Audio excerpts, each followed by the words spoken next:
They'll only change position relating to their horsepower. There's less error there's less actual human error factor in there, so the randomness is taken out of the start of a Grand Prix, which is not necessarily a good thing for racing. There are variables, though, aren't there, within that traction We saw Monaco, didn't we? Yeah, Sure. complete failure of the traction control system. But what I do, I mean, one of the things I just really detest about the traction control stuff is that when it rains, you know, we've always seen throughout the years that any driver that's particularly brilliant has always been exceptionally fast in the rain. You know, I mean, that can be in Formula Ford, in Formula 3, in Formula 3000. Yeah. You know, anybody who's been extremely fast in the rain all the way through that is obviously, you know, quite a brilliant driver.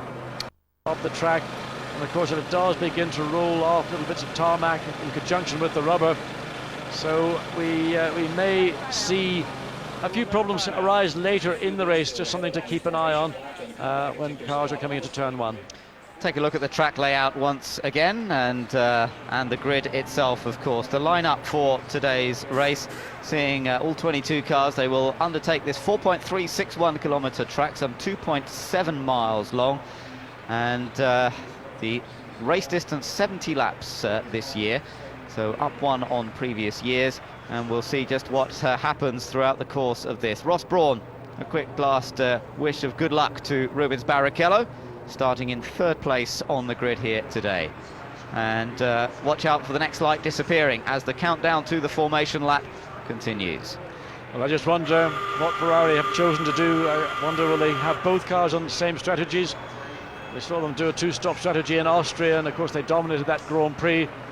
May not have the same level of domination, may not even dominate it at all, but it could be that Ferrari have also decided to opt for something which is mathematically a quicker way to run the Grand Prix, but it's all about where you file back into the lap and the traffic that's around you, and you've got to be very, very careful that you don't find yourself trapped behind cars that then you're unable to get over or get past as quickly as you would like. A reminder on the grid: Montoya and Michael, Barrichello and Ralph, Raikkonen and Fisichella, then Heidfeld and Coulthard starting 8th, Villeneuve 9th and Trulli 10th, Olivier Panis starting in 11th place in the second BAR Honda, and in 12th place just behind him is Felipe Massa. The second half of the grid: Button and Irvine, the two British drivers alongside one another, Sato and De La Rosa, Bernoldi and Salo, Frentzen and McNish, and the two Minardis at the back. Mark Webber and Alexander Jung will bring up the rear of the grid here.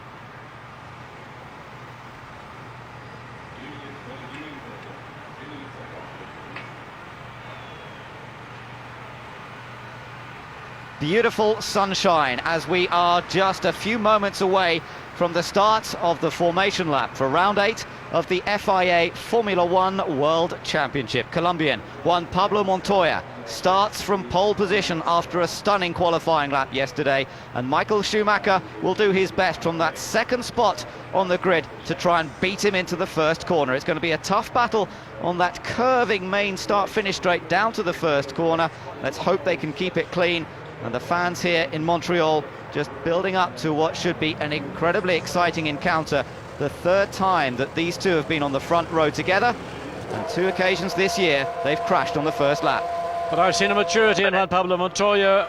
He didn't have a good start in Monte Carlo, but I think coming here to Canada, he knows what he's got to do. The problems he felt he had in Monaco are behind him, and he's got the confidence, he's got the performance and the power from BMW, and he will clearly want to put his car into turn one in first position.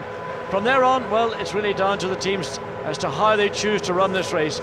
2 pit stops is unusual here in Canada, but this year, due to the circuit changes, the new layout in turn 2 and down at turn 10, the hairpin bend, it is the quickest way to run a Grand Prix, but it is ultimately about where you can come back in, and if you get it wrong, then it'll be a complete waste of effort and time. It's a massive crowd here gathered today, over 120,000 people. The Canadian fans will certainly be cheering for Jacques Villeneuve, who starts in 9th, but Montoya has a massive amount of support as well. He's all ready to lead the cars away at the start of the formation lap. The formation lap gets underway, a chance to see how well the car gets off the line, and Montoya will be hoping to be able to do that ahead of Michael Schumacher in a few moments when the real start is made. And I just watched Montoya, the way his car was lined up in the starting box. He wasn't square in the box, he was slightly to an angle, because he wants to make sure that when he goes off the line, his car is pointing towards the turn one. That's the most important part of the circuit on that first run down into turn one. So his car was not totally square, it was slightly off square. So watch for Montoya. He will have laid rubber, as will everybody on the grid. He'll come up, line the car up on that rubber to guarantee maximum traction, including the launch control, when the 5 lights, the 5 red lights to start this Grand Prix go out. Colombian fans and Ferrari fans are together in the grandstands, waiting to see which of these two drivers comes out on top. And behind these two, remember, are their teammates. There's Barrichello, there is Ralf Schumacher, last year's race winner here in Canada. They start on the second row of the grid. Any problems between Montoya and Michael Schumacher, and it could be Barrichello and Ralf Schumacher to be battling up front. Kimi Raikkonen for McLaren just behind. This is Jacques Villeneuve. He starts down in 9th position. It's his best qualifying performance of the year so far in the BAR Honda, but he still has not scored any points this season. Needs to get into the top 6 here today to try and break that duck and get into the points in 2002. But this is one of those Grand Prix where by finishing, your chances of being in the points are probably much higher than in many other Grand Prix. We always think of the early Grand Prix in the season, those that are outside of Europe, are races where you can pick up points relatively easily. Once you get into the European season, points are more difficult to come by, but Canada's one of those races where if you can finish, your chances are going to be improved. So now they make their way down the longest straight here on the Ile Notre Dame and the St. Lawrence Seaway, down towards the last corner. This right-left flick, which has seen the wall move back slightly for this season to improve the safety, but it's still a very demanding corner, a very easy corner at which to make a mistake. You see how close the tyre barrier is to the outside there. If a driver runs a little wide, he's straight into the tyres on that outside. David Coulthard's girlfriend just keeping an eye on what's going on. She saw her man win in Monaco 2 weeks ago. It's going to be tough for him this time, starting in 8th place on the grid. And the Ferrari engineers keeping a very close eye on what's happening. Montoya again has lined up at that angle. Yes, you can see the angle of Michael Schumacher's Ferrari on the right of our picture as we look back at the grid, and also Montoya is at an angle, so he clearly is very anxious to use to full advantage his pole position. Montoya starts from pole then. Can he beat Michael Schumacher, the 4 times world champion, into the first corner? And then can he go on to take victory in Canada? He won in Vancouver a couple of years ago when he was driving in the Champ Car Series. Now he's in Formula One.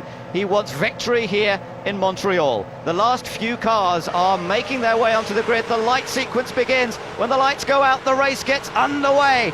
The Canadian Grand Prix gets underway, and it's a great start for Montoya. He chops in front of Michael Schumacher. Barrichello in the second Ferrari moves into second place. Barrichello into second. Third place for Michael Schumacher. Raikkonen going round the outside and trying to move up into 4th and getting past Ralf Schumacher. And it looks a clean start from the entire field through turns 1 and 2. Now they filter through 3 and 4. And this field, Montoya has grabbed the lead. And Rubens Barrichello now. Think about Barrichello. Why did he do that? Starting in the second row of the grid, was his car lighter than Michael Schumacher's? I suggest already that may be the case. Well, it was a great start from Kimi Raikkonen. Look at Montoya now in front of Michael Schumacher as he comes around this first lap. Keep it clean. And ahead of Barrichello, not ahead of Schumacher. Barrichello in second, Schumacher in third. Here's a little battle going on as Jenson Button and Jacques Villeneuve, and Button goes up into 10th. David Coulthard made a good start as well. He's come from 8th up to 6th behind Ralf Schumacher. And it's the Sauber of Heidfeld was the loser in that opening first 3 corners. So it's Montoya, Barrichello, then Michael Schumacher. And Michael Schumacher not as quick now. That is a surprise to see. The top 2 getting away a little bit. Barrichello going on the chase of the Williams of Montoya. And Schumacher not quite able to keep the pace. Oh, a little bit wide through there. And look at Villeneuve under attack once again. Well, Button got past him. He got repassed. And now look at this, Barrichello on Montoya. Barrichello takes the lead for Ferrari. Barrichello and Eddie, Pedro de la Rosa in the Jaguar. This is coming into turns 14 and 15. He's hit the wall on the outside. He's into the pits. But Rubens Barrichello, on horsepower, on sheer speed, has put his Ferrari ahead of Juan Pablo Montoya. We saw Ross Brawn lean into the cockpit and say something to Rubens. I think what he said to Rubens is, you've got a light car, you go out and try to force the pace with Montoya. Take a look at the start once again. Montoya from the right made a great start, cut straight in front, but watch Barrichello from the second row. Well, Barrichello comes up on acceleration easily. In fact, Michael Schumacher didn't challenge him, so the Ferrari team are up to some little game, and we believe that game is that Barrichello's on a very light fuel load. Michael Schumacher might be on a one-stop load, and in a way that the two cars, as we come, this is the replay of Barrichello passing Montoya into turn one at the end of lap one. Well, Montoya may have made a little mistake at that top corner, but even so, Barrichello showing a great turn of speed to be able to nip past into the first corner. Now that was as Montoya came through that last corner, and in fact, there you can see Kimi Raikkonen went straight across, so did Ralf Schumacher, straight across the curb there. I think they're anticipating a problem with the front of the field. There we see it, is it Button as well doing the same thing now.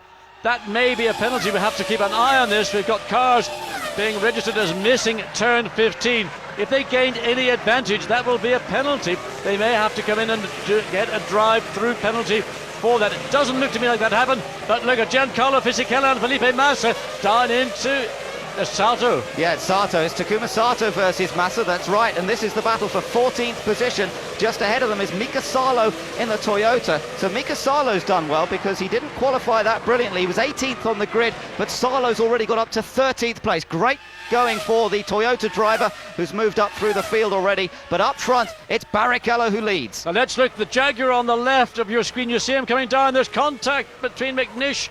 Oh, just McNish. Oh, yeah, there is. So McNish squeezed across. Pedro de la Rosa had nowhere to go. He goes into the wall. He's driven into the pit lane. His right front is flat, as you see, but he's now back out on the racetrack. No damage to the car, just simply that right front against the rear of McNish's Toyota. Yeah, punctured the tyres, but otherwise the car apparently okay. So he is back on track, as you say, and chasing after the field. But it's Rubens Barrichello, the Brazilian, the experienced Brazilian, who's only won one Grand Prix in his time, driving for Ferrari, of course. It was the German Grand Prix in 2000, but he's up front here ahead of Montoya, Michael Schumacher. There's Kimi Raikkonen, the young Finn. Then it's Ralf Schumacher in the Williams BMW. Coulthard is in 6th, Heidfeld 7th, then Jarno Trulli is 9th, and just behind Fisichella, who is in 8th, and then in 10th place Jenson Button ahead of Jacques Villeneuve in 11th, and we've got another battle. Enrique Bernoldi slides up alongside and gets past Eddie Irvine. That was a battle for 16th. Bernoldi has taken away Irvine 16th and is accelerating away from the Jaguar out of turn 2. So that was a good move from Enrique Bernoldi, another of the young Brazilians who are making their name in Formula One at the moment, along with Felipe Massa in particular. The top three make their way up through turns numbers 8 and 9. Ralf Schumacher there, currently down in 5th position. Defending race winner from last year. Now, he has his work cut out. He's already chasing Kimi Raikkonen, but what can he do about the gap? Up front, Barrichello, fast again. There's an oil slick on the track, that may be from another event. Michael Schumacher in 3rd place, and it is the lead car, Rubens Barrichello, Montoya and Michael Schumacher, who are pulling away from the field fairly comfortably. A 4.6 second gap between 1st and 4th place. Kimi Raikkonen really now holding up to some degree. Ralf Schumacher in the 2nd of the Williams. That's just right on board.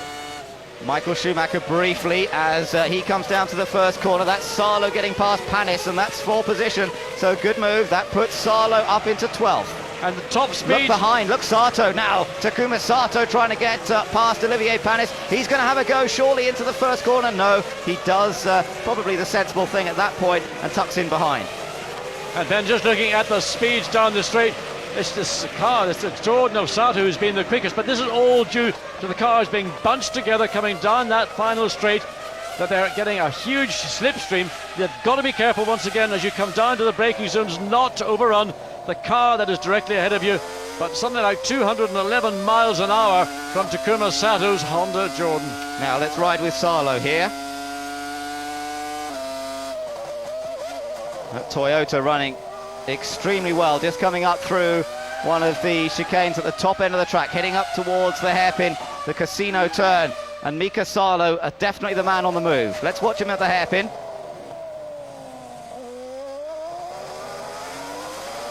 You can hear the traction control working on the engine. that sound as if the engine's misfiring, but that's all programmed in to increase the traction, allow better drive off the corner, and Mika Salo in 12th place. And once again, fastest lap of the race on lap 5 goes to Rubens Barrichello.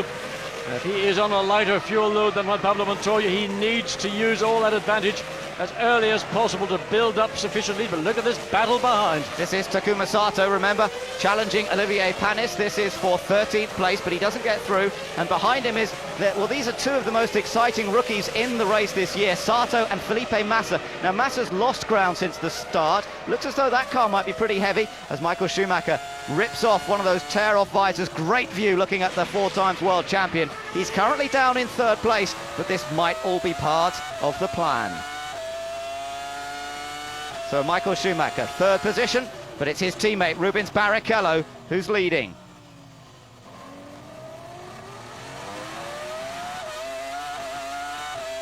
So great on-board pictures with Michael. And once again we switch to Mika Salo, and Salo now putting the attack on Villeneuve. Well, that's just sheer horsepower and lack of weight. I mean, he just pulled up behind the Honda, showing that Toyota horsepower at this point in the Grand Prix certainly is giving Mika Salo a huge advantage. But Salo clearly is on a low fuel load. You just don't catch and overtake people as easily as that. The benefit of doing that is probably worth about, well, up to half, maybe 3/4 of a second per lap in favour of Salo. But we've got a glimpse of Sato getting alongside Olivier Panis, and he's got through. He's done it, he's got through, you're right. So Takuma Sato, the Japanese driver, up into 13th position now, and that was a good move. Now Felipe Massa wants to follow him through. Looks like both BAR Hondas are running a full fuel load here, because neither Panis nor Villeneuve are really able to put up an effective challenge. But that was a courageous move from the young Japanese driver. He got himself into position, coming down that front straight, got alongside the BAR Honda, and then was able to take the corner away from Olivier Panis. For Felipe Massa, he's got more speed than Panis has got, but again, he's got to find the right part of track. And so far, looking at the top speed, we're not seeing any of the Sabres in the top 6 in terms of straight line speed. No, he's not perhaps as fast in a straight line as he would like, and he actually got a bit sideways out of that fast turn 5 a moment ago. Usually a flat out corner, fairly straightforward, maybe just got onto the dirt a little bit. Up towards the Casino hairpin, building up to a speed of about 190 miles an hour, now hard on the brakes and down to around 50 miles an hour to get around this hairpin. Better grip here than before with that new track surface, but he can't make the most of it to close on Panis. And he really has to get very close to Panis, round that slow first gear hairpin bend to ensure that he accelerates behind the BAR Honda, and at this point gets alongside. Oh, and across the curve, both Sato and I think that might was Villeneuve. Yes, it was Villeneuve. But this Sato time drops back, lets Villeneuve take the position. Otherwise, he would have been brought in. So Sato intelligently realised he'd gained advantage, drops back, lets Villeneuve retain that position, and good teamwork from the Jordan team. Barrichello leads. There was Montoya coming through the chicane a moment ago, and hopefully he made it safely through. He did indeed. Quick look at Sato on his attack here as he tried to get past Villeneuve. Takuma Sato really challenging in this race at the moment. The young Japanese driver had a go at getting past Villeneuve, but not quite coming off. Our race leader, we ride with him, Rubens Barrichello, as he is about to, he's gone through the chicane, he's gone over the curve now. As long as he doesn't gain an advantage in terms of position, he'll be okay. And of course, Montoya's far enough behind him, that shouldn't make any difference. There is our second place man. Now this is the battle between Massa and Panis for 14th. Well, at least he's now closer to him than he was in the previous lap. He actually got ahead, but he outbraked himself. Now he can get alongside, fit his car along on the right-hand side. Here he comes, up alongside the BAR. He's now going to put himself into prime position. Again, this battle with, oh my goodness, it's getting exciting with Takuma Sato, but Felipe Massa has done it on Olivier Panis, and Takuma Sato, we believe, has done it to Jacques Villeneuve. This time it sticks. So Sato moves up to 12th. Now Villeneuve finds him down in 13th. Massa's 14th, Panis 15th, and then right behind them they've got to watch out because Enrique Bernoldi in the arrows is flying along as well, and he's joined the train. He's in 16th position. Here's the replay of the move Felipe Massa started before going into turn 10. Just a little bit late in the brakes, loses that position he'd just taken, but at least he was in position to get it at the end of the straight. Here's Rubens Barrichello at the end of lap 8. He got it all wrong, under braking into 14 and 15. decided that prudence was the right thing, go across the runoff area. He didn't gain any time, he didn't gain any position, obviously, so no penalty for Barrichello. Our leaders come through. Barrichello chased by Montoya, and there is Michael Schumacher in the second Ferrari.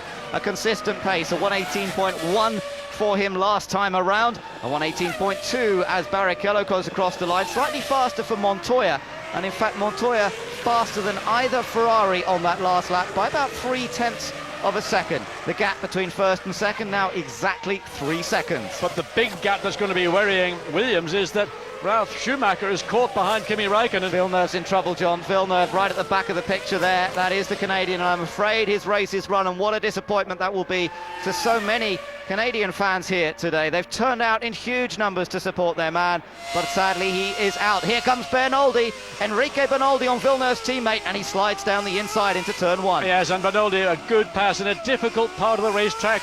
You're having to accelerate out of that turn 15. You must get alongside once again before you can make the move stick. Bernoldi judged it perfectly, but Olivier Panis in reality didn't offer any defence at all.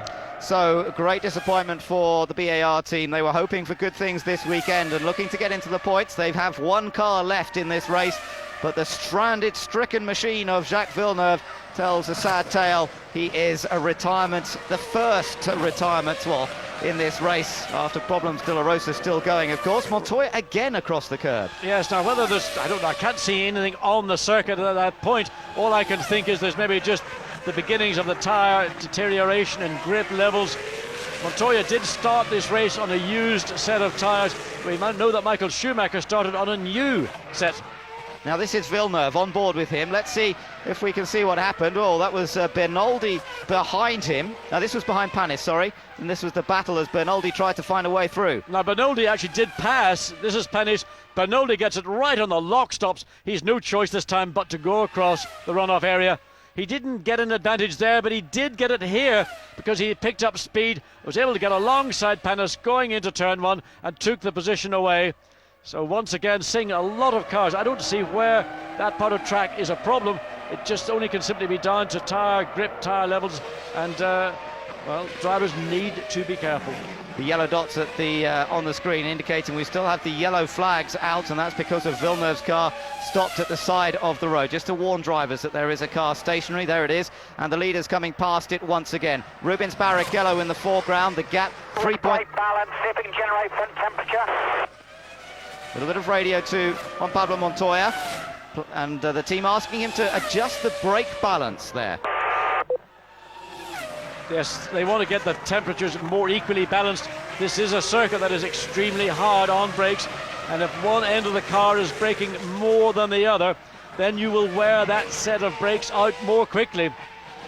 So now let's see what happens as they complete another lap. Lap 11 has been completed, and Montoya again putting in a very fast lap on that last lap, a 1:17.748, 0.2 faster than Barrichello, our race leader, and a full half second faster than Michael Schumacher. Now, tyre performance may vary a little bit as they go through the stint. Perhaps the Michelin tyre, now it's done a few laps, is really coming into its own. Let's see whether Montoya continues to lap a little faster than the Ferraris over the next few laps. well, after that blinding start from Barrichello, we really thought he was going to run away with the lead of this race, but really the gap staying fairly constant around the 3.5 seconds. And Juan Pablo Montoya on that last lap was 0.2 of a second faster than the race leader. Still that yellow flag station there at Villeneuve's car. It's not a part of the racetrack that anyone would ever attempt to overtake. Of course, it is prohibited to pass under a yellow flag, but immediately they pass Villeneuve's car, the green flag is shown, and that means the track is free to pass. Great view from the outside here, and you can see that even Michael Schumacher gets a bit out of shape. Tony, he was running in lift map 2. We switched to 3. You can still go to 4, which will be full engine braking. And there we are, listening to we'll see how he is at the moment. a little bit more of the team radio, and Williams talking about how they could still change the engine setup, the engine mapping, and give him more engine braking if he wants it. Yes, and that is in conjunction, well, we see a safety car is on standby. Now that may well be because they want to remove Villeneuve's car. It is not safe for the corner workers. There they are working. Of course, this car should have been put into neutral. There is an external lever to ensure that the car does find neutral, but they're working there in a precarious position. The orange dot on the right of your screen means that the safety car is on standby. Rubens Barrichello is our race leader. 12 laps and nearly 13 laps completed now. He's putting in a very quick lap this time around. We saw Montoya faster on the previous lap, but now Barrichello is setting the pace. Fastest through the first sector, fastest through the second sector, and Barrichello's putting the hammer down once again. So we thought the Michelins might be coming in, but I tell you what, it looks like the Bridgestones are working just as effectively. He's going to set a new fastest lap here, 1:16.947. Barrichello just opens up that lead again to Montoya. It's up to 4.3 seconds. Yes, it's as if suddenly Rubens woke up and decided, oops, I've maybe got an advantage. And he's now opened that gap from 3.5 on lap 12 up to 4.3 seconds on lap 13. Montoya at work now.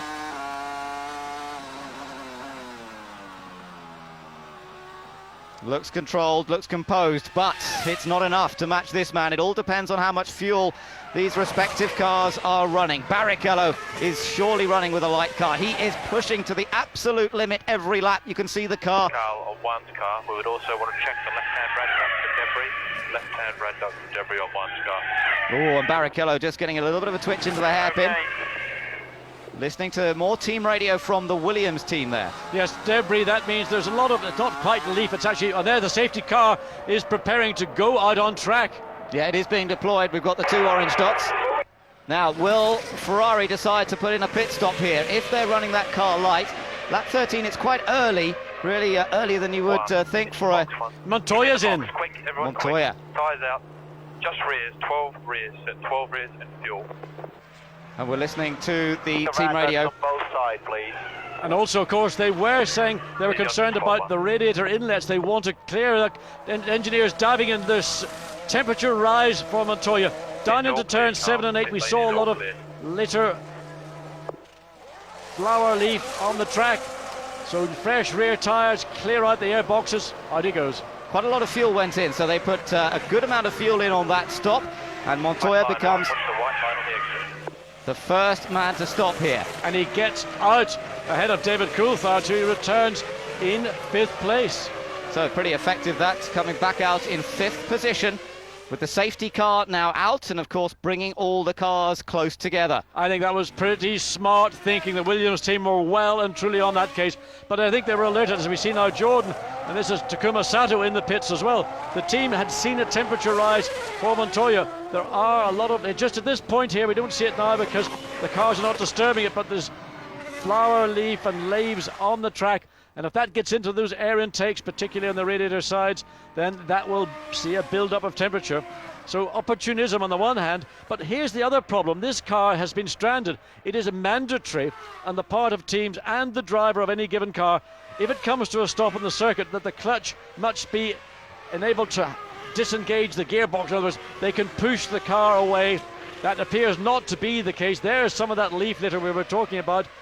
Yeah, but also the lockup I was looking at, John, there. He had the thing actually locked up a bit like when he came out of the pits yesterday, and the whole thing might have just seized up so much that perhaps even that clutch lever's not working. I don't know. It could be the case, but it would ordinarily be an issue that the team could be in problems because that car was not be able to be moved by the marshals without bringing out one of the wreckers that they use around the Canadian circuit. So everybody now following the safety car. 14 laps have been completed. Rubens Barrichello ahead of Michael Schumacher with Kimi Räikkönen now third. Looking at David Coulthard, of course running now in that line behind Montoya, with Montoya managing to re-emerge. And now looking in the pits, we've got Enrique Bernoldi in the pits for Arrows. So he has decided also to come in at this early stage of the race. He's been putting in a good performance so far, fighting his way up the order a little bit. Clean pit stop, he makes his way down pit lane. Yes, he's driven hard, he's been exciting. We've seen him getting it absolutely sideways in turn 15. And this was an issue that teams, they may well have factored it in to a potential strategy, but they would really have to look at what was a normal Grand Prix without any incidents like this. We look at Bernd Mailander, who drives the safety car, one of these new Mercedes-Benz SL55 AMGs, and he will be driving his heart out to keep a decent pace for the field of 22 cars, in fact now 21 cars, because Jacques Villeneuve is the only retirement to date. And no matter how fast a road car is, it is quite difficult to run fast enough to keep the field of cars behind you running at a speed where tyre temperatures don't drop away and the correspondent reduction of tyre pressure. Always a big issue with Formula One cars when a safety car is out on track for any length of time. Glinting in the sunshine, we see Raikkonen come through in third. Ralf Schumacher is fourth, just ahead now, of course, of his Williams teammate, Juan Pablo Montoya. In terms of lap time. Listening to a bit of radio. Coulthard is sixth, Heidfeld seventh, Fisichella is in eighth place, Trulli ninth, Button 10th. The two Renaults just inside the top 10, therefore. Salo is the main mover in this first part of the race because he started down in 18th position and has moved all the way up to 11th. But it does look as though Heinz-Harald Frentzen, or is it Bernoldi coming back in? Frentzen probably lining to come into the pits now. The other Arrows driver, Frentzen, currently running down in 16th position. But the real interest will be at the restart when the safety car comes off track as to whether the Williams team, who have now got their cars running 4th and 5th, but it's Ralf Schumacher ahead of Montoya. Montoya's made that stop, he's refueled, he's taken on tyres, he's cleared out the air intakes in his car. Will the team instruct Ralf Schumacher to let Montoya go, or will they let the guys sort it out on the track, or what's going to happen? We shall see. We're still under safety car, effectively under a full course yellow as we wait, but the safety car will be in on this lap. So we shall see the safety car coming in at the end of this lap, and Barrichello will once again be trying to pull away from Michael Schumacher and Kimi Raikkonen, the McLaren Mercedes driver. There into the pits. Indeed, we've got the other Arrows of Heinz-Harald Frentzen.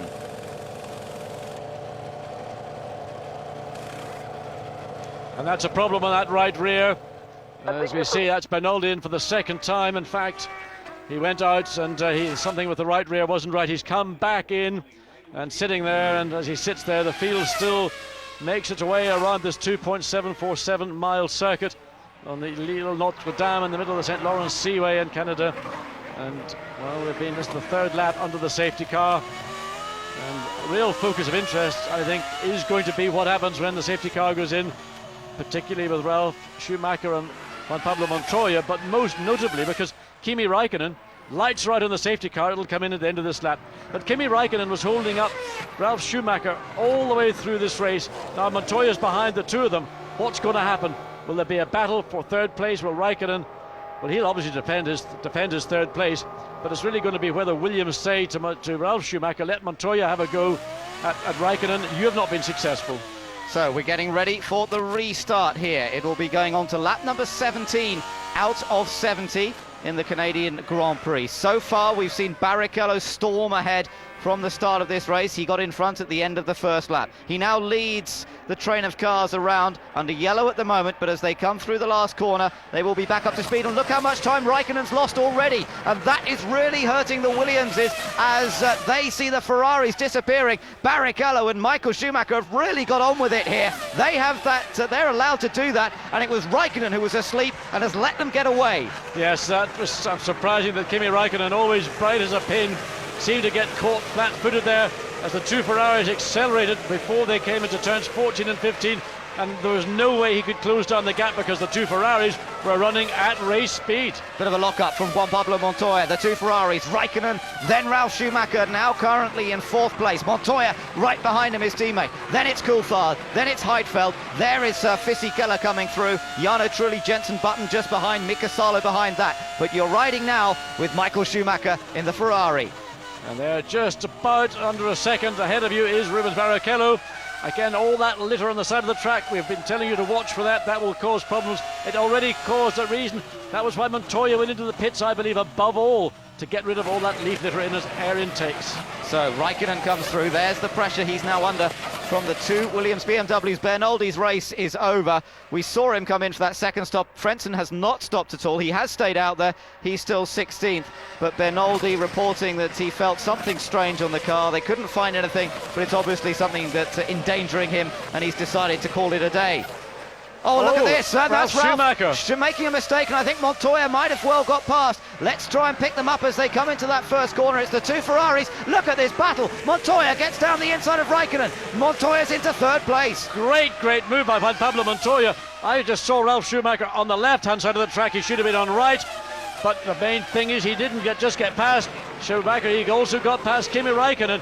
And that was a dream opportunity for Juan Pablo Montoya, who can now close back up to the rear of the two Ferraris. He's been in, he's refueled, he's got fresh rear tyres. Right now, everything is looking very good indeed for Juan Pablo Montoya. Well, that was quite a move, wasn't it? We saw it just developing, coming through that last corner. Now, whether Ralf Schumacher made a mistake, we didn't quite see it all happen, but the net result, let's take a look here. Now, you've got Raikkonen coming in first. Raikkonen goes across the curb, launches So does Ralf Schumacher. Yeah, they both make a mistake there, and it's Montoya who's maintained the momentum. Yes, now Ralf Schumacher didn't pass Raikkonen at that point, but Juan Pablo Montoya had the opportunity because the speed of the Williams and the McLaren was way below that of Montoya's. He got past two cars into turn one, and real opportunism started by Kimi Raikkonen getting it wrong in turn 15. The Iceman can make mistakes, and that was a mistake from the Finn. There he is, just turning in ahead of Ralf Schumacher, but Kimi Raikkonen definitely losing out there and costing himself the place to Juan Pablo Montoya. And now look, Raikkonen is going to be passed, is he, by Ralf Schumacher, trying to go around the outside. This is almost impossible, and in fact Ralf has to cut in behind. Raikkonen slides, Ralf Schumacher looking for a way past. Well, there's no way to go around the outside, and Raikkonen is clever enough, even though he's inexperienced by Ralf Schumacher's standards, to close the door on the exit of turn one, and Ralf Schumacher wisely backed out of the throttle. We've seen drivers trying to force the issue, and all it does is result in a collision. So Ralf has to try and line him up somewhere else around the track. Behind these two, Coulthard is only a second behind them, so if they get themselves tangled up, Coulthard will take advantage. Then it's Heidfeld, Fisichella, Trulli, Button, Salo, Felipe Massa in 12th, and Panis in 13th. Just listening to Ralf Schumacher coming out of turn 7, he was having to wait to get full throttle. Now in qualifying sessions that was just flat out on the exit, so clearly the level of grip that Ralf Schumacher's got at the rear of his Williams BMW is not as great as he needs to keep in contact with Kimi Raikkonen and the McLaren ahead of him, and that's why he's not able to really launch any major attacks on the McLaren. Through come the Ferraris, and you can see they're still pushing very hard. This is going to be perhaps a new fastest lap for a very quick lap. It is a new fastest lap for Rubens Barrichello. That's 1 minute 16.600, and we're waiting for Montoya to come through. Montoya only a 1:18.094, but of course he's got a lot of fuel on board now. Despite the new rear tyres they put on the car, he's got a lot of fuel, so he cannot maintain the pace of these two Ferraris ahead of him. And the pace of Rubens Barrichello on a 1:16.6 has already eclipsed the fastest race lap last year. That was on lap 50. This was on lap 20 by 0.6 of a second. It was a 1:17.2 last year. Perfect conditions, the sunshine glinting off the two Ferraris as they head around at the front of the field, but they have not made any pit stops yet. Now then, taking a look from the Williams front ring. Let's just ride on board a second here. Ralf Schumacher on the chase of Kimi Raikkonen. And there you can see the gap, just under half a second between the two of them. And you can even see now the brake dust from Raikkonen's McLaren Mercedes-Benz breaking down from almost 190 miles an hour down to about 45 for that very tight turn 10 hairpin bend.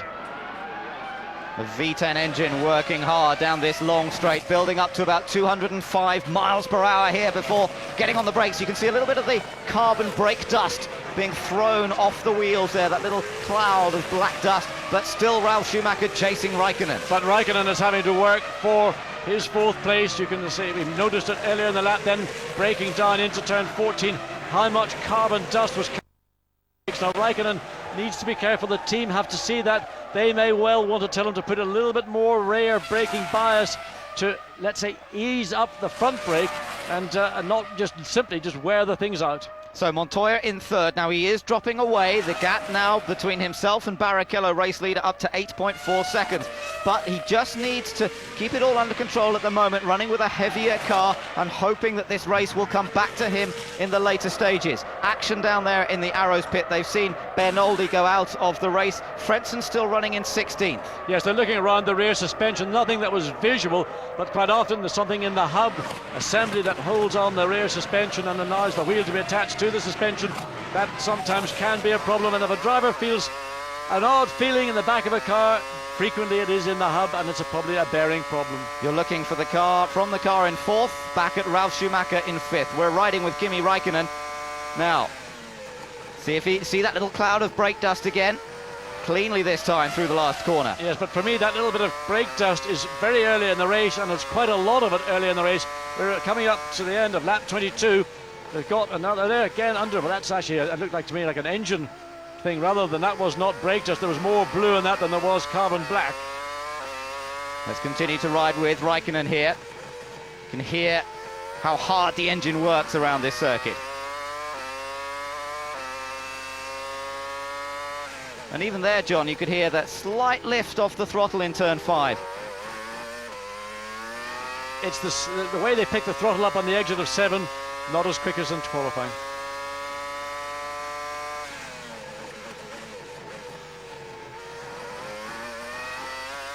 So the Mercedes V10 engine working hard in the back of the McLaren here as he tries to stay ahead of the Williams BMW of Ralf Schumacher. And Ralf just cannot quite get close enough to challenge into the hairpin. You see how he closes under braking and turning, but of course on acceleration Raikkonen gets away again.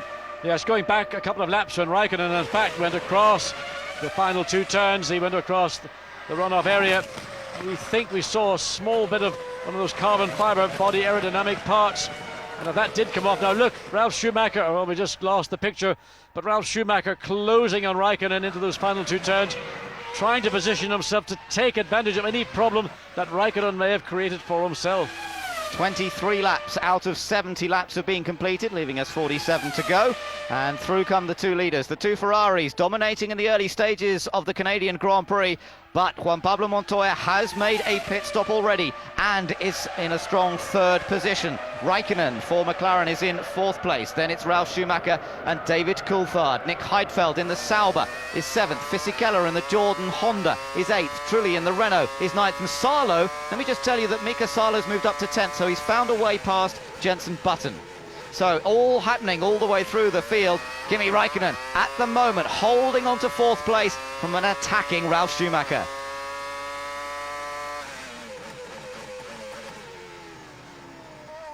Again, you can just listen to that engine, really the revs dropping down a lot as he comes into the hairpin and looking for the traction, looking for that low down horsepower to try and drive him off the corner. But for Raikkonen, so far so good. He is managing to keep Ralf behind him. Must be kicking himself for the mistake that allowed Montoya through. Montoya said thank you very, very much indeed. A 1 minute 16.7 from Barrichello, a 1 minute 16.9 from Michael Schumacher, a 1 minute 18.0 from Montoya. So Montoya about a second a lap slower at this stage in the race. He's now 13 seconds off the leader, and there we are with our race leader Rubens Barrichello. Well, a little bit of news from the pit lane from Jacques Villeneuve, and basically he said over the last lap and a bit before he finally retired, just losing performance, and it was an engine problem. One suspects it may have been very similar to that we saw in qualifying when he had an engine seize up, and basically asked a very direct question, well, Jacques, were you on a 1 or 2 stop strategy today? And he said we were on a very late 1 stop strategy. They were starting from 9th in the grid, and they felt that that was the best chance they had to get into the points. Unfortunately for Villeneuve and BAR Honda, they're down to 1 runner, Olivier Panis, who currently is down in 13th place.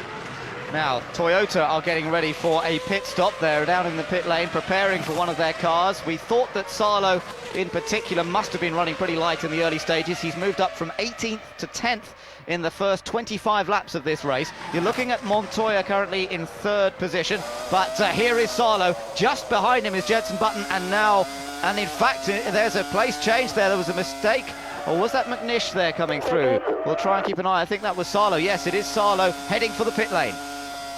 And there's the battle going on the starboard. Oh, and Salo, of course, he is able to brake very much later, but must slow down to 80 kilometers per hour into the pit lane. If he doesn't, that will be a penalty.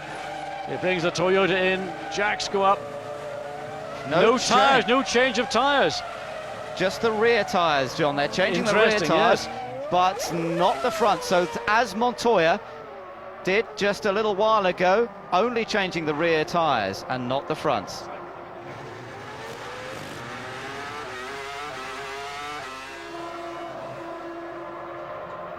The Ferrari team now preparing for one of their cars to come in. Now here's our race leader, Barrichello, lap number 25 we're on, and it's surely Barrichello that will be coming into the pits. It is Barrichello from the race lead, diving into the pit lane now. That leaves Michael Schumacher up front, with Montoya chasing in second, Kimi Raikkonen still in third place. And as expected, Barrichello started this race relatively light and now needs to put some fuel on board. Yes, he's completed 26 laps. This is a two-stop strategy. I don't believe that if Ferrari wanted to change that strategy, they could put sufficient fuel into that car.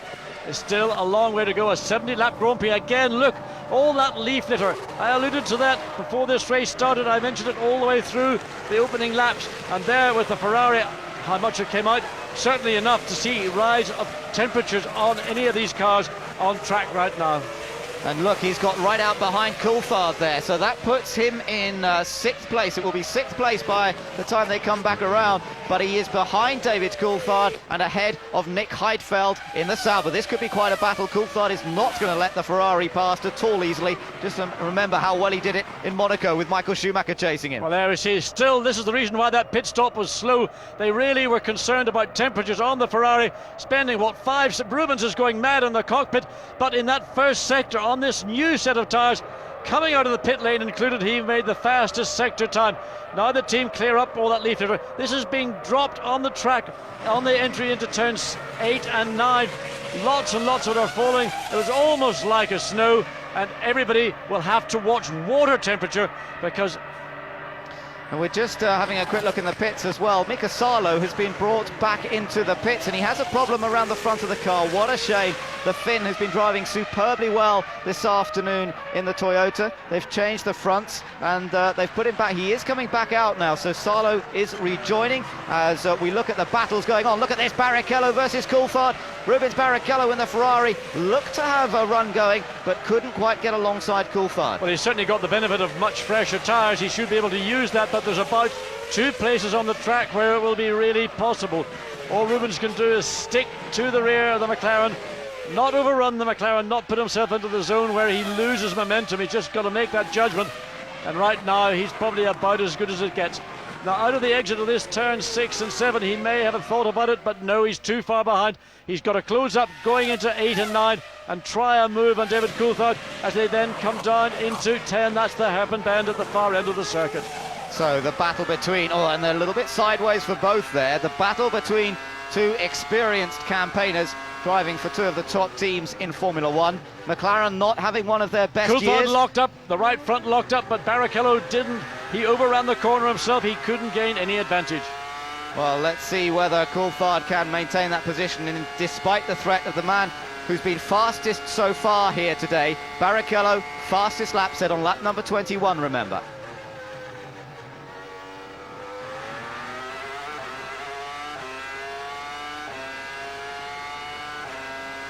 Across the line to complete another lap. 28 laps have now been completed. Michael Schumacher still leading this race, but Rubens Barrichello trying to keep the pressure on David Coulthard. As we saw some problems for Mika Salo a moment ago, he is back out on the track now. But Rubens Barrichello, his last lap, lap 28, for some reason was 0.6 of a second slower than that of David Coulthard, the man he's chasing. Now, Barrichello has got more fuel on board, but he's got the benefit of fresh tyres. And I would have thought that Barrichello ought to have been able, with the advantage of horsepower that Ferrari have, to have lined himself up and got past David Coulthard pretty quickly. But the Ferrari engineers working at their refueling rig. Now it looks as if a problem. That's unusual. Those rigs are mandatory. They're the same throughout the teams. They're provided by the FIA, the governing body in motorsport. Look at that oscillation on Michael's right front wheel. Yes. Now that leads you to think, have Ferrari had a problem with the refueling rig, and has the required amount of fuel that they measure by time gone into his car or not? Well, we will no doubt find out as Barrichello continues around on this lap.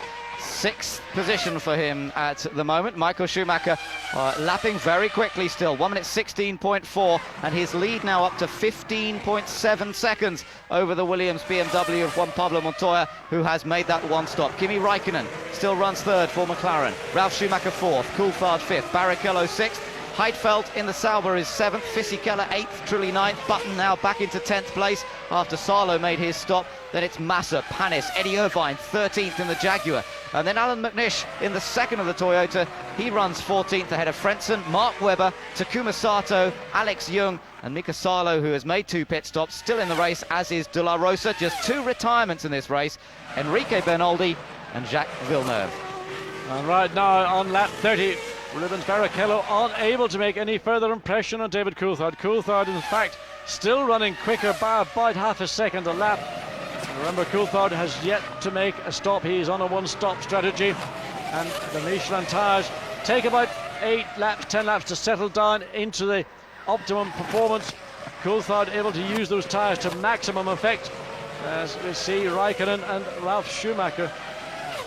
Car number 24 is Mika Salo, and there's, as you can see there, the race stewards are looking into an incident involving Mika Salo's car. Now, didn't really see what that was all about, but obviously something questionable. Just saw flashing through the picture Raikkonen and Ralf Schumacher. There's Barrichello, still battling along in 6th place, having made a stop. Now here's Ralf Schumacher again. He's still got that car of Kimi Raikkonen just a few car lengths ahead of him, but he just cannot seem to find a way past.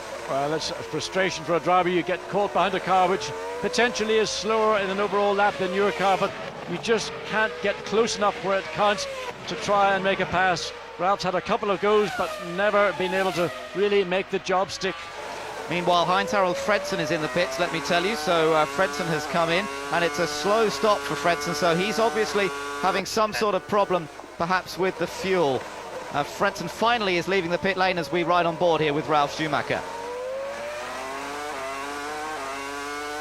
Well, this is this long drag all the way back down to the final 2 corners before we come to start-finish line. And Eddie, Pedro de la Rosa, I think that was. No, well, it is Eddie. We'll look as though, we'll see if we can hear on the radio. It was de la Rosa, I'm sorry, I was right the first time. It is Pedro de la Rosa. He's gone back out. He was in the pits for quite a long time. He went back out. Of course, he had that incident in the opening laps into turns 14. Ross Brawn, that computer he calls a brain. Well, there's the battle. Let's go back to this battle. This is great, isn't it? Looking from behind the front wing of Ralf Schumacher. Look how close he's getting to the rear wing of Kimi Raikkonen. Now, Raikkonen made a little mistake earlier, but I'm sure that Ralf is just keeping the pressure on, hoping for another mistake. But it looks to me like Pedro de la Rosa is stopped off track at this point. So there should be a yellow. There it is, yellow flags for Pedro de la Rosa.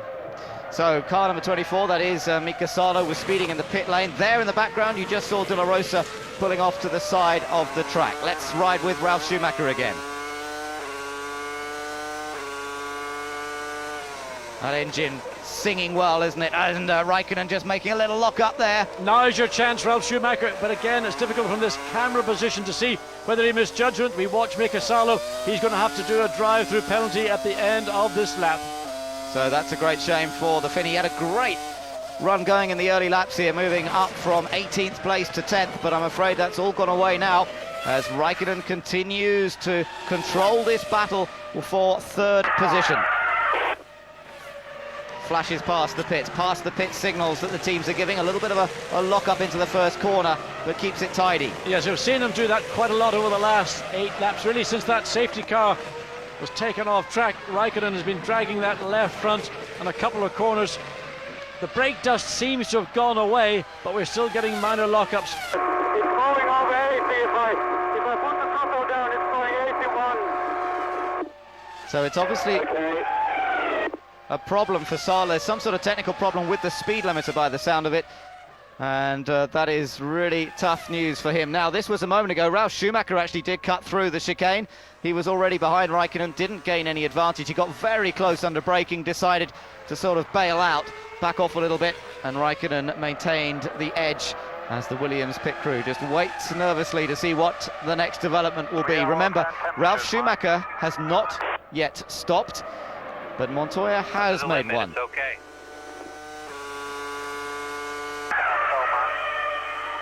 One had some debris.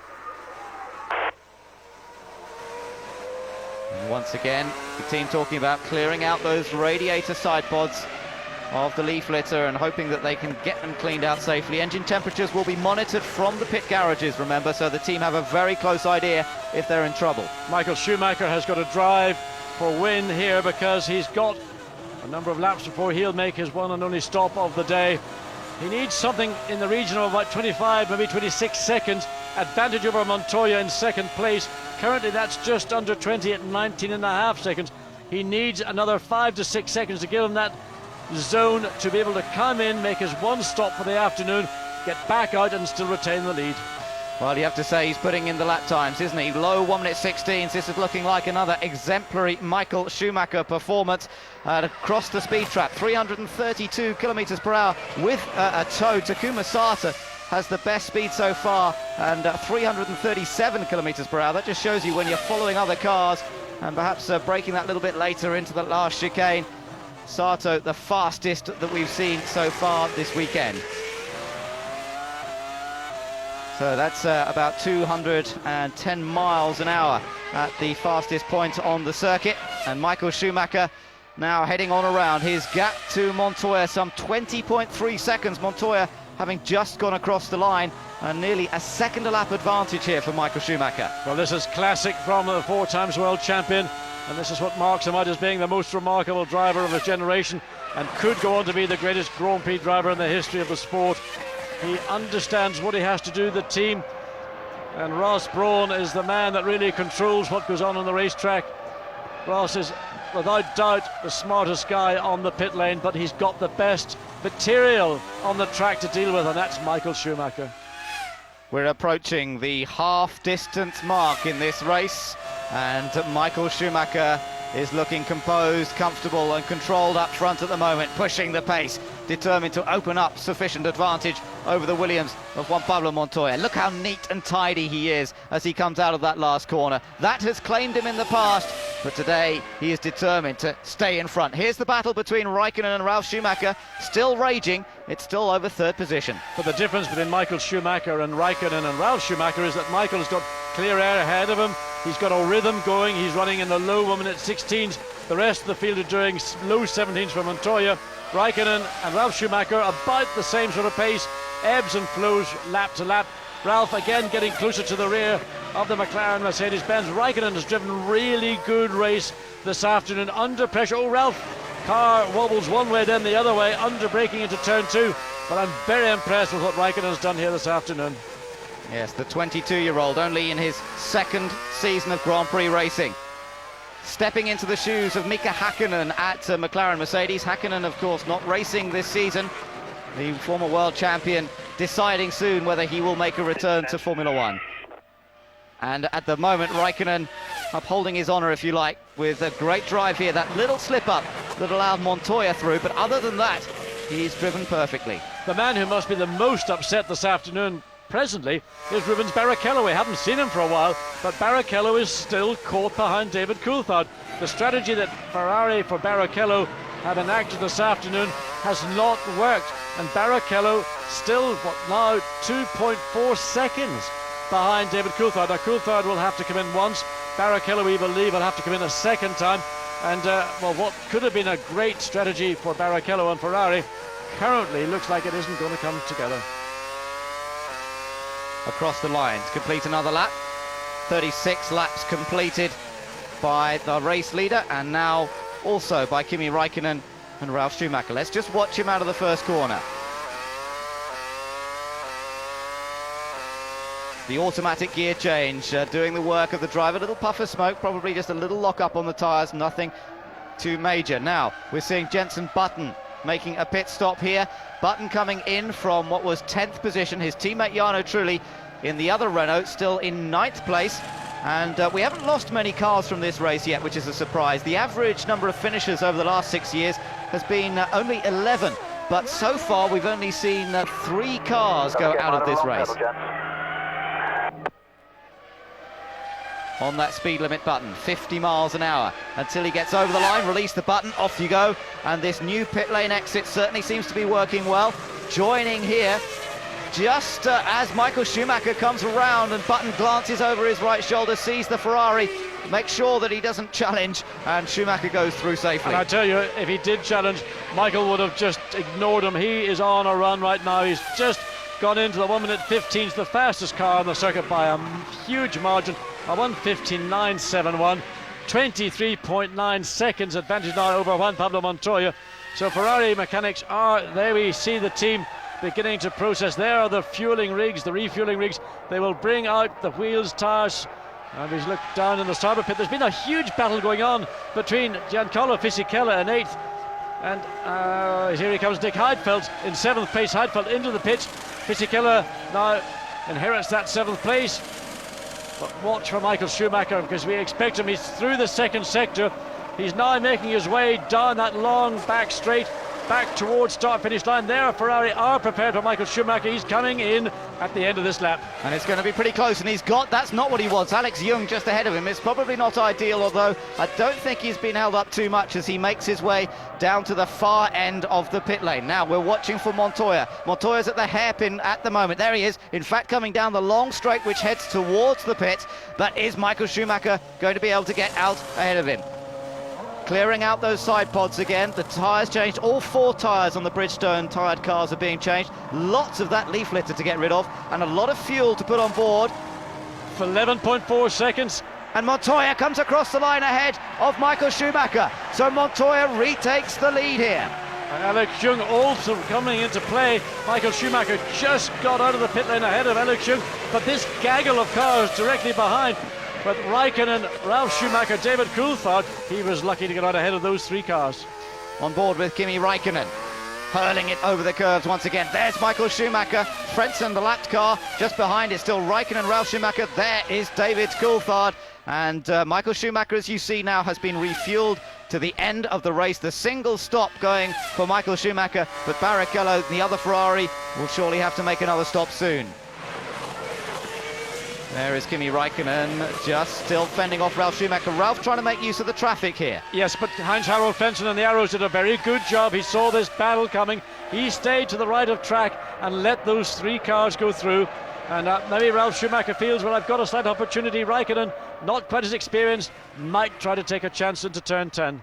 Now let's take a look what was going on here. This was Heidfeld coming in, and Fisichella made a big miss. Do you know what he did? He was watching the braking zone of Heidfeld. He didn't realise that Heidfeld was coming in, and he couldn't believe how late Heidfeld was on the brakes. He then had to brake from too deep, got the car out of shape. Fortunately, the runoff area is there to enable him to recover. Interestingly, Fisichella's going quickly now. He is putting in some personal bests as he looks towards his one and only pit stop. That battle between Jordan, Renault and Sauber is going to be fiercely fought throughout this race, and that's going to come down to the wire, I think. But we have to wait and see when Trulli and Fisichella make their pit stops fairly soon.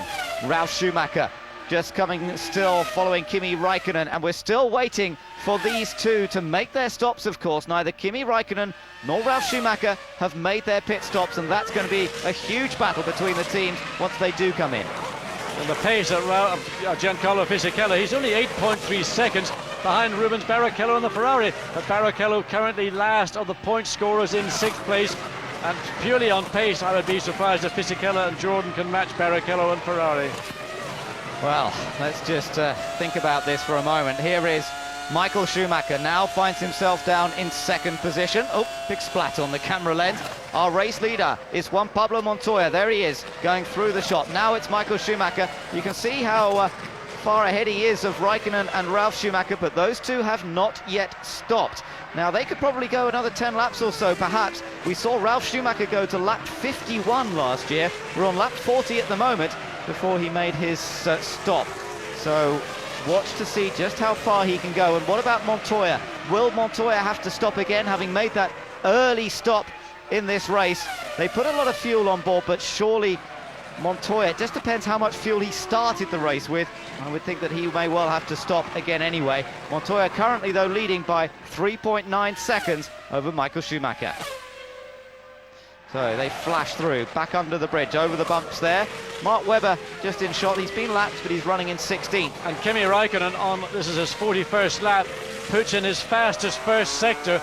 So on a set of tyres that has done, well, just over 40 and a half laps, still got life in them. enough to be able to give him his personal best and keep Ralf Schumacher behind. Eddie Irvine in the pits looks frustrated. There's a lot of work going on and he looks fuming. He's furious. I don't know what's happened. He lights it up as he gets away, but Eddie Irvine was not happy. Well, they were working around the left-hand side of the car. They see the hand brace screwing something back down, so they had to do work on that. Eddie couldn't do anything about it, but every fraction of a second you're sitting in the pits is frustration.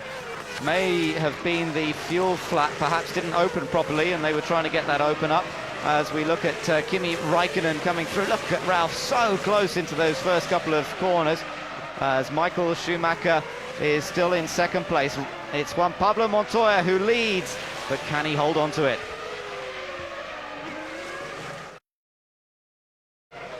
Well, looking down at Rubens Barrichello, he's refueled for the remainder of the race as well, with his stop had been made, and we're waiting now for a Williams pit stop. So Olivier Panis is in the pits, currently dropping down the order as he makes his one and only stop, coming in from 9th place. He comes back out. We're still waiting to see Fisichella and Trulli make their stops. We're still waiting, of course, for Raikkonen, Ralf Schumacher and David Coulthard to stop. Now Williams waiting for one of their cars. Presumably this will be Ralf Schumacher. Montoya continues on round, maintaining the advantage over Michael Schumacher at the moment. Montoya lapping faster, and here comes Ralf. So Ralf Schumacher choosing this moment to come in for his one and only stop. Well, again, the team will be as quick as they can in servicing Ralf Schumacher. They need to dive into those air intakes on either side of the driver to ensure that all the leaf that's been on the track is cleared. So again, it's just the rear tyres that are being changed. Notice how, despite the soft compound of tyre that's being used, the front tyres remain the same, and they have a fuel rig problem. They've changed the fuel rig, John, and that's a disaster for Ralf Schumacher. Yes, we could hear that something went wrong on the refueling. This has been a problem with the rigs. And we saw that with Ralf Schumacher absolutely furious. You've got to watch the lollipop. You've got to watch the lollipop.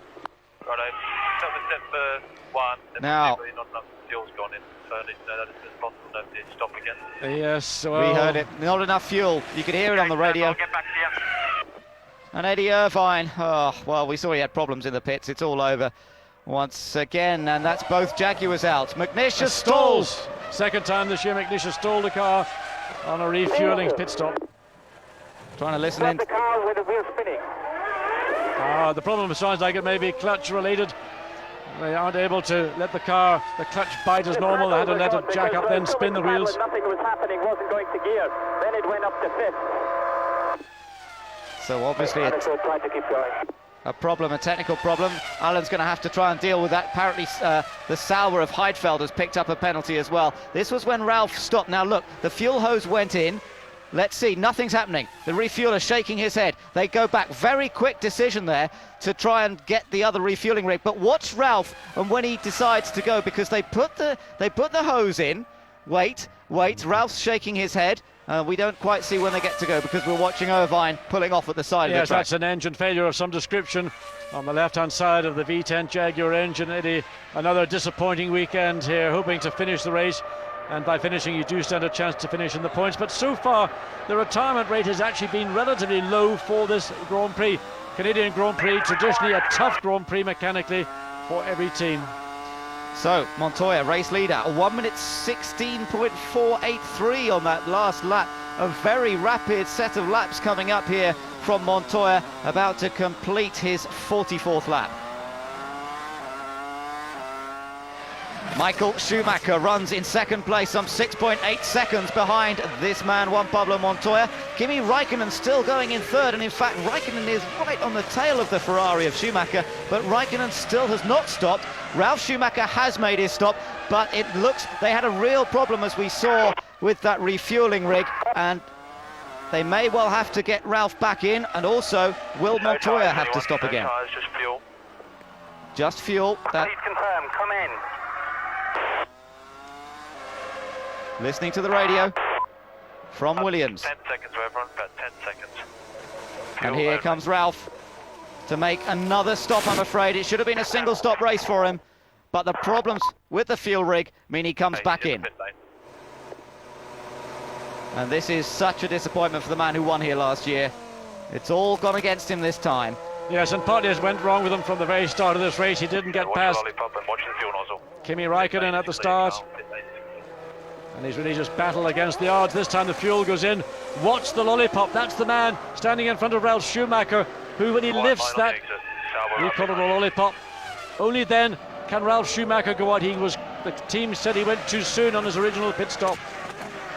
Bodywork there. Something flicked off the Williams. He got a bit loose as he came out of the pits. Here comes Raikkonen. Third place Raikkonen into the pits. So from third, and it's been a hard-fought third throughout this race so far. Kimi Raikkonen. Now, can he get a finish in? He's only finished once this year. That was in Australia, where he was also third.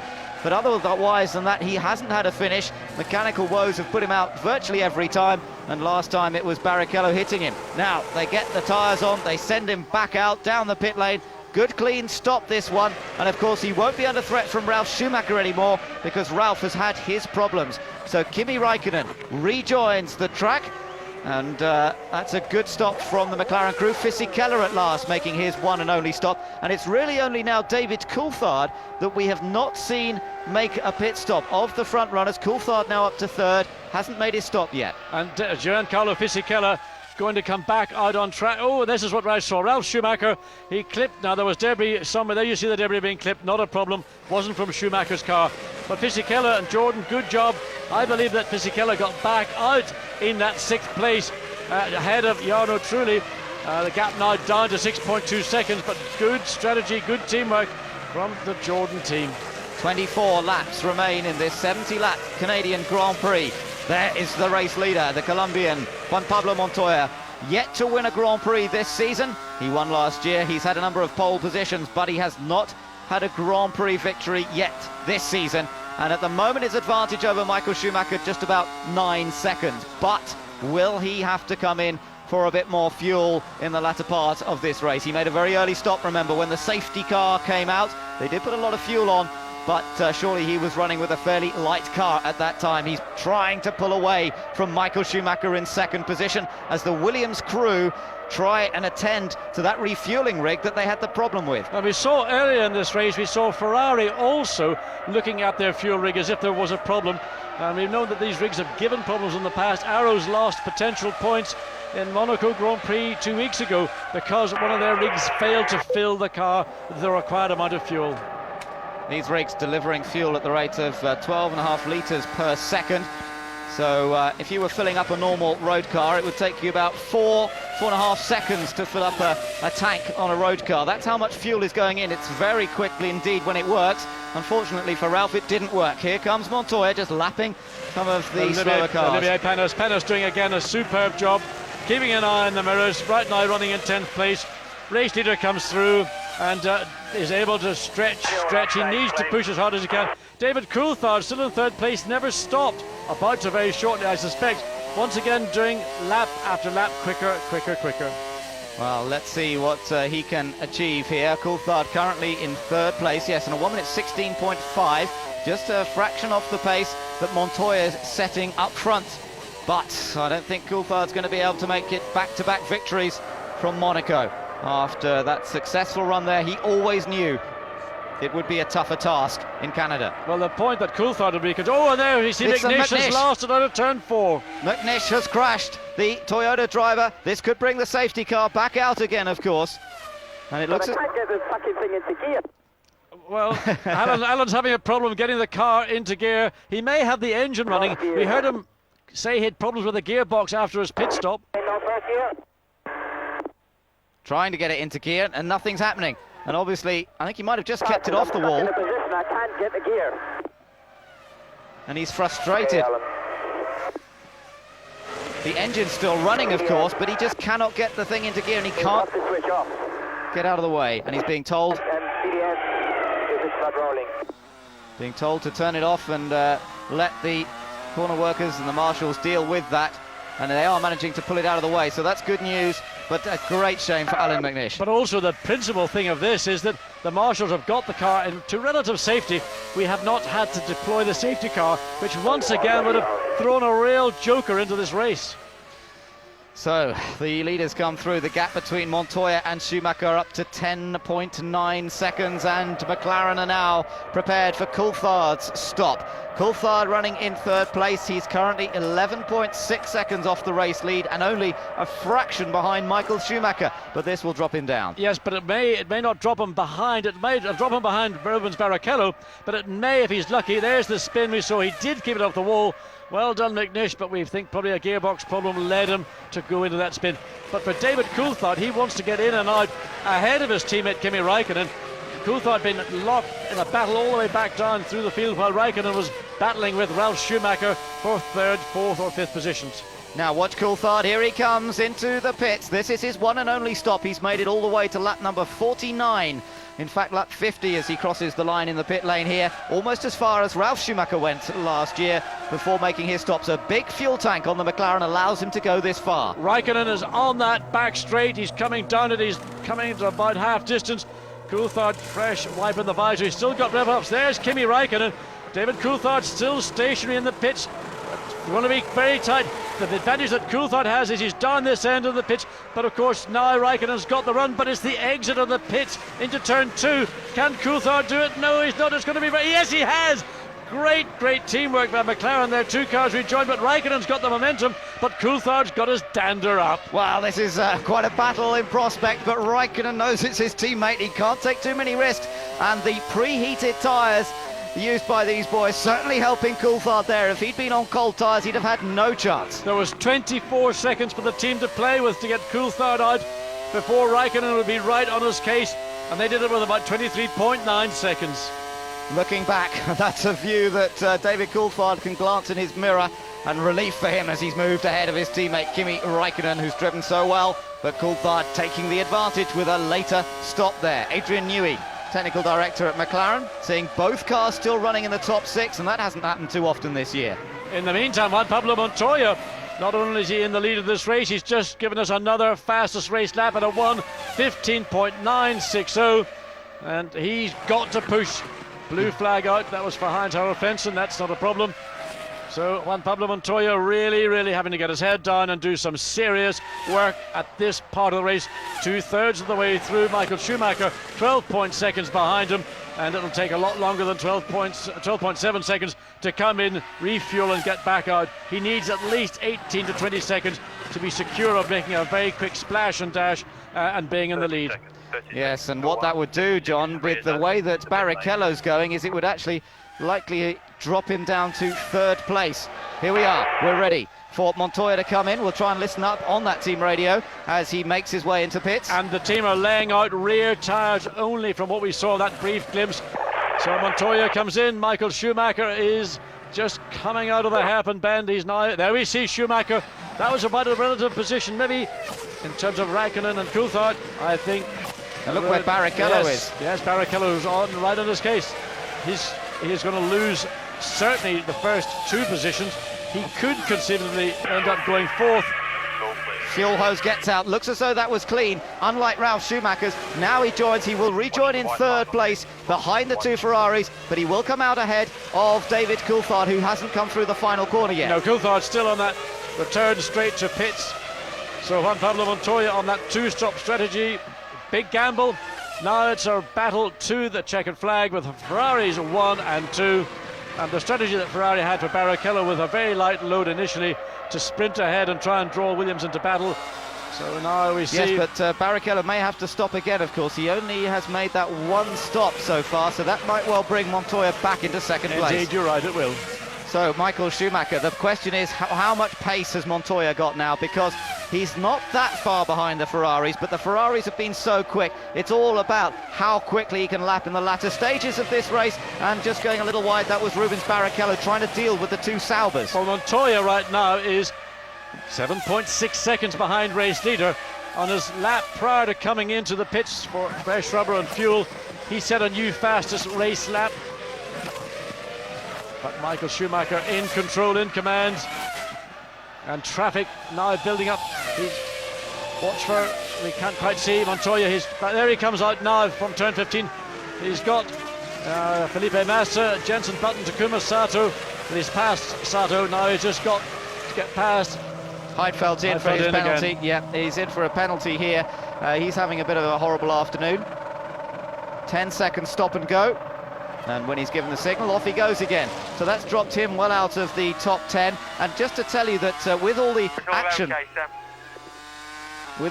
that we've seen in that midfield battle, Giancarlo Fisichella in the Jordan has moved up to 6th place now because of Heidfeld's problems.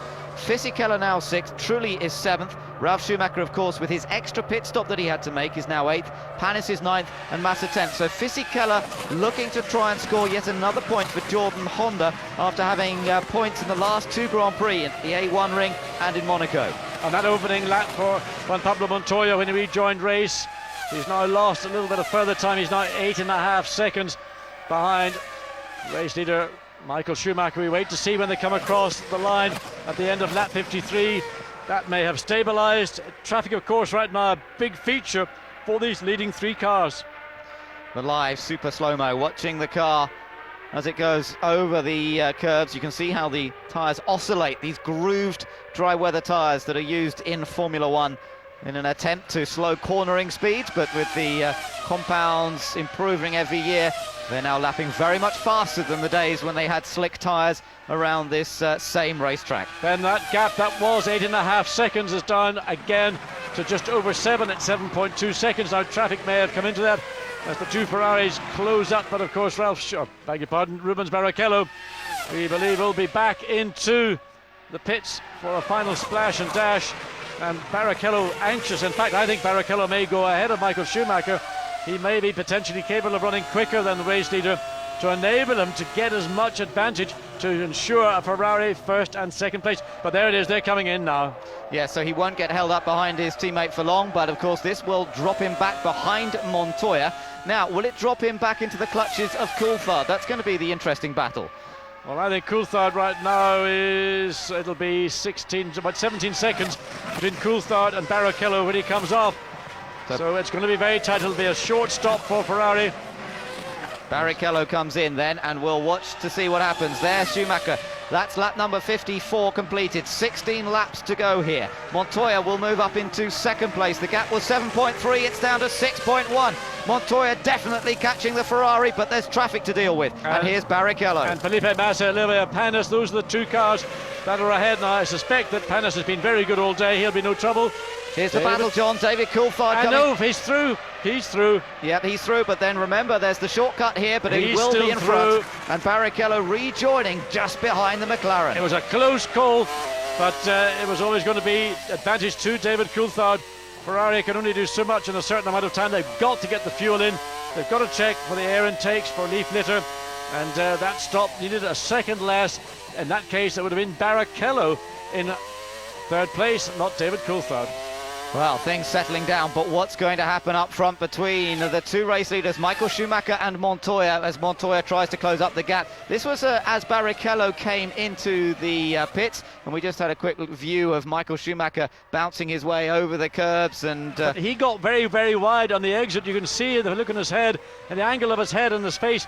He knew that he got it wrong going in, and he's thinking that wall is going to get pretty close. I've got to get the car off the wall. He's on the dirty part of the line of this. Oh, and I mean, you could barely get your hand down between the wheel and the wall. Wow, he did well to keep that off the barrier. He hit that wall the other day in practice and did some damage to the car, and he knows he's under pressure, although he's just opened the gap up again because Montoya was fighting his way through traffic, had a slower lap that time. Further on the field, Kimi Raikkonen's running in the 1:20s, where the rest of the field are in either high 16s, low 17s, or even in the 18s. But behind him, Giancarlo Fisichella in the Jordan Honda. He's 15 seconds away, but he's running about 2, maybe 2.5 seconds a lap quicker. 15 laps to go. He ought to be able to catch him and pass him without too much difficulty. So we'll keep an eye on that gap as well as the lap times become crucial. Riding with Michael Schumacher. Look at the grandstands here around the hairpin. Watching their man at work. The Ferrari fans certainly enjoying this display. 55 laps, just 15 laps to go in the Canadian Grand Prix. Again, very high speeds. His best so far, 337 kilometers per hour. 333 on that occasion without the benefit of a tow. Oh, and smoke. That's an engine failure. Montoya's out. That is an engine failure. That is not brakes. Wait for it. Here it comes. Here she goes. It's finished. He's out of the race. Juan Pablo Montoya's challenge for victory in Canada ends with an engine failure, and he pulls in at pit lane exit. Be careful, nobody's coming out. Fortunately not. He just drives across that pit lane onto grass, and there the look of resignation on the face of the Williams BMW team, and their possibility of victory has gone. Ralf Schumacher really in no position to do anything, running in 8th place. Huge disappointment for Williams as a team. No points right now, and the prospect of points at the end of lap 70 is no better. Well, there's still a rueful smile on the faces of the Williams guys, but they must be bitterly disappointed with that. Montoya drove superbly here today. They took advantage of that early safety car period, and he was certainly chasing. That was the moment the smoke started to come, and it was on its way out. Ben, that to me was a heat-related problem. We know that these engines run very, very high temperatures, but they have to run at stable temperatures. We've seen a lot of leaf litter getting into the air intakes. If that temperature goes up at a part of the race, you will never recover. The only thing you can do is slow down, and that's not what motor racing is about. And the consequences are an engine failure, in my view, certainly in part caused by over hot oil and water temperatures. For the second race in succession, Montoya suffers a BMW engine failure after having had one of the most reliable engines in Formula One so far this year. But that's the way it goes in Formula One. Everything is on the limit, and as you say, John, with debris getting in the side pods, perhaps affecting the temperatures as well. It's a long walk back up the pit lane for Montoya. A disappointing occasion here in Canada again. Last year he crashed out, and he said it was the worst moments of his season. This year, well, he drove superbly well, but unfortunately mechanical gremlins letting him down.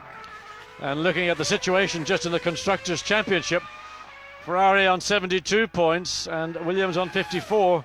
Well, the prospect of Williams gaining any points right now with Ralf Schumacher. He's in 8th place, 2.8 seconds behind Jarno Trulli in 7th, and Trulli some 5.3 seconds behind. With Montoya versus Giancarlo Fisichella. So Ralf Schumacher will go up to 7th place, in fact, due to Montoya's retirement. But it'll be a very, very disappointing race. Lovely reception for Montoya as he walks back up the pit lane.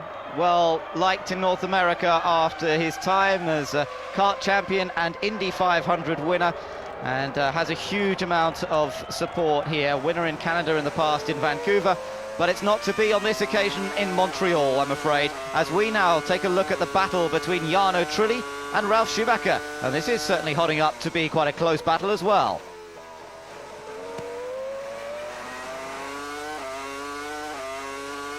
The onboard view with Ralf Schumacher here as he continues to chase after Jarno Trulli. This is the battle for 7th place, but he has caught him very quickly over the last couple of laps. Ralf trying to move up the order and get back into the points and get one Williams in the points, having seen Montoya break down just a moment ago and go out of the running. Yes, Ralf Schumacher was nowhere near the rear of Jarno Trulli a couple of laps ago, and that must indicate a problem for the Renault. And all of a sudden, Ralf Schumacher, with prospect in mind, we'll still see Montoya being scored as the 6th, but in fact, in reality, it is now Jarno Trulli who is 6th, Ralf Schumacher 7th. It is now down to 0.3 of a second going across the line. Ralf Schumacher will get past Jarno Trulli. His Renault must have a problem. And then it is Giancarlo Fisichella running in 5th place for Jordan. Let's say 6.5 seconds now ahead of Ralf Schumacher. There you could see Ralf hurtling over the curbs as he tries to make up some more ground. Montoya's made it back to the Williams pit. Well, I mean, what can you say to the guy? He drove his heart out today. It fell well for him in that first safety car period, but at the end of the day, an engine failure means for the second race in succession, a non-finish. Well, Schumacher ran down Jarno Trulli very, very quickly, and suddenly Trulli's picked up the pace again. Ralf Schumacher, we thought, was going to run past Jarno Trulli's Renault without any difficulty at all. He's now been stuck a lap behind him. He's got to use his power advantage from this point down to those final 2 corners. But again, the traction off the corner of the Renault, extremely good. Our race leader is Michael Schumacher. His advantage is now 18.2 seconds. Because we've lost Montoya, it brings Coulthard up into 2nd place. But Coulthard has Barrichello breathing down his neck. The gap as they went across the line last time was just half a second. Barrichello tracing, trying to get a Ferrari 1-2 here today and make it another perfect score in the Constructors' Championship for the Italian team. Michael Schumacher driving superbly once more, looking for his 5th victory here in Canada and his 6th win of the season. And this is the battle between Coulthard and Barrichello. And we've got Takuma Sato in the Jordan, getting the blue flag, getting the blue light on his dash. He must pull out of the way. He's on the racing line. He actually should. Now Barrichello pulls out, gets the slipstream, gets past David Coulthard, and Coulthard outbreaks Barrichello, and he goes across. Now this could be seen to be advantage, unfair advantage to David Coulthard. Finger up for David Coulthard from Rubens Barrichello.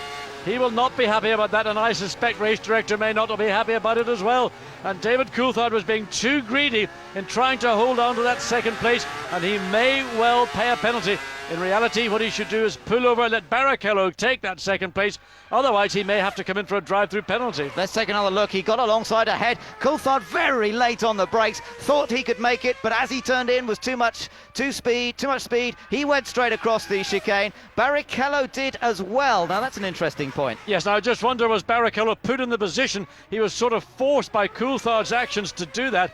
Nevertheless, both drivers showed that one may be called Evans-Stevens. Nobody benefited, gained or lost. So Rubens' finger coming out of the cockpit, he was not happy. But he did cut across the curb as well. He might have a better case if he'd actually gone through the chicane himself. And there you can see the reaction in the Ferrari pit. The lovely Stefania smiles as the Ferrari team think, well, there's the opposite view on the McLaren pit wall. Not so lovely or smiling or happy. They're wondering what will happen, but because Barrichello followed Coulthard, I think that it will be left as it stands on the road. No gain to Coulthard, no loss to Barrichello. So they cross the line to complete yet another lap. With just 9 laps to go here in Canada. Michael Schumacher has backed off a little bit now. He can afford to relax slightly. He's got this one in the bag as long as his 100% reliability record he's enjoyed this year is maintained just over the last few laps. Coulthard, though, is under severe pressure for 2nd position here. The winner in Monaco last time out, determined to hold on to 2nd position ahead of the 2nd Ferrari. Kimi Raikkonen and the other McLaren Mercedes running 4th. And this is certainly the best day that McLaren have had, really, apart from that win in Monaco, with Raikkonen also looking for a 4th place finish here. And with this great battle taking place for 2nd place, we've sort of rather forgotten what's going on for 5th place. Jarno Trulli and Ralf Schumacher, 6th and 7th, that is. Ralf Schumacher still 0.3 of a second behind, and Ralf Schumacher disappointing this afternoon. I tell you what, John, we've had a great Grand Prix today. There have been battles at various points in the field. We're watching the one for 2nd going on here as David Coulthard's girlfriend watching. Doesn't look as nervous as she might do, really, as with Barrichello right behind him. Fisichella is currently running in another strong 5th place in the Jordan Honda. Then it's Trulli in 6th, as you said. Ralf is still right behind him in that battle for 6th place. And then if we go back again, we've got Panis in 8th place, and he's got Felipe Massa breathing down his neck for that 8th position. Again, we've got 16 cars, or in fact 15 cars, still running in this race. Not as many retirements as we normally expect in Canada. For Michael Schumacher now, it's really a drive to the flag. This is lap 63, 8 laps remaining. And really all he has to do is just drive the car. He's got the rhythm, he's just in a perfect position, and don't expect too many surprises there. You can see he's already dropping the RPM. The engine capable of running up to 18,000. He's now running to about 17.5 maximum. In fact, in some situations probably running even lower. Short shifting just to take away that little maximum energy the engine can produce, but why bother? But this battle going on. This is Ralf Schumacher, the view from Jarno Trulli's Renault. Yes, Jarno Trulli, who's only scored points once this year. That was last time in Monaco. He's got a chance of scoring 1 point if he stays in 6th position. But Ralf Schumacher looks very determined to get it off him. It's not easy to overtake in a similarly powered, similarly matched car. The Renault power versus BMW power here. And for the moment, Ralf has not been able to find a way past. And slightly further in 5th place, Giancarlo Fisichella up for a trio of 5th place finishes in the last 3 Grand Prix. He's only 5.6 seconds behind Kimi Raikkonen, who dropped way off the pace some 5-8 laps ago, now running again comparable speed. But Kimi Raikkonen may have a problem. He's maybe just trying to bandage the car to get it home. And Giancarlo Fisichella running in the one middle at 1:17.5s. Kimi Raikkonen 1:18.3. Oh, there's a bit of a breather for Coulthard. because just going past Jenson Button, I think that was. Button still running, he's down in 10th position, and that just has given a little bit more of a breathing space for Coulthard over Rubens Barrichello. And then we've got that 28-second gap back to Kimi Räikkönen running in 4th place. So Coulthard can, well, just draw breath, try and put the power on, and Ralf Schumacher was right up the inside of Jarno Trulli there. He was almost at the point of coming into contact. This is into turns 3 and 4. This is where we saw McNish spin there, the marks on the track. Flat out, almost flat out through 5. And let's look again at this battle that's been raging throughout for the final point in this race. Ralf locks it up down into turn 10. Gets so close to the rear of the Renault, but Jarno Trulli's got good traction out of that hairpin bend. Hasn't got the horsepower that the BMW has, but you get what he has down efficiently, and that just gives him the advantage off the corner, and Ralf hasn't got enough to get the job done into turn 14. So let's now watch this battle through that hairpin again. And as he gets the car straight, the traction control cuts out and the V10 engine at full song.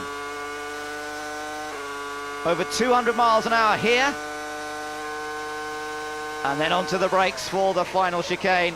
Down to 2nd gear and over the curbs. And again, Trulli just controlling it. And with the benefit of a slipstream from the Renault, Ralf Schumacher was doing about 210 on this lap. We were riding with him at 210 miles an hour.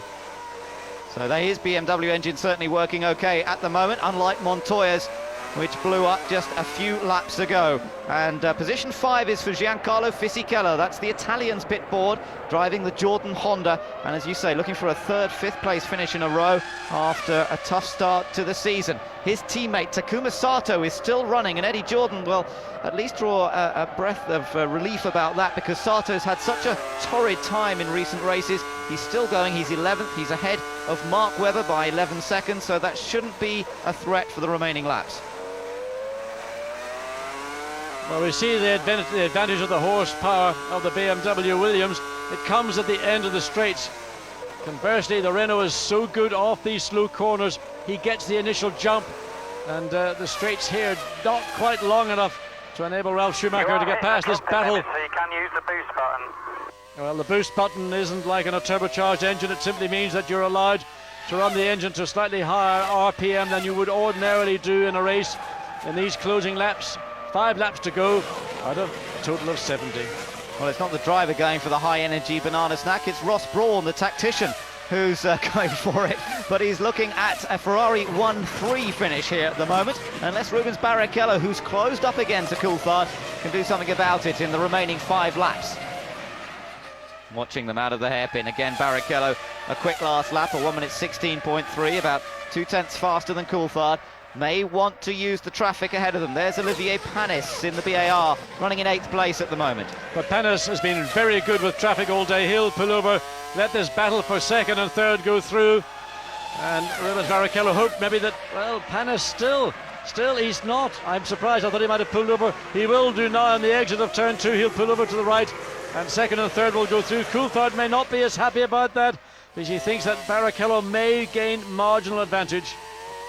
We saw Coulthard withstand tremendous pressure throughout the Monaco Grand Prix. It's going to take Barrichello a fairly brave move. We saw him have a go at the end of the main straight a little while ago, and both of them went over the curbs at the chicane. He might have another go there. But remember, Barrichello may also be wary. He made an error under braking in Monaco 2 weeks ago. He was trying to get past Kimi Räikkönen, Coulthard's teammate there, and he just outbraked himself and ran into the back of the McLaren. And of course that was very much earlier in the race, but it cost Barrichello dear. Yes, and Barrichello's only had 3 finishes in the 7 Grand Prix held so far this year, so a finish would be very, very useful to him indeed. He's not going to do anything too silly, I think, at this late stage in the race. Giancarlo Fisichella 3.7 seconds behind Kimi Räikkönen in the 4th place.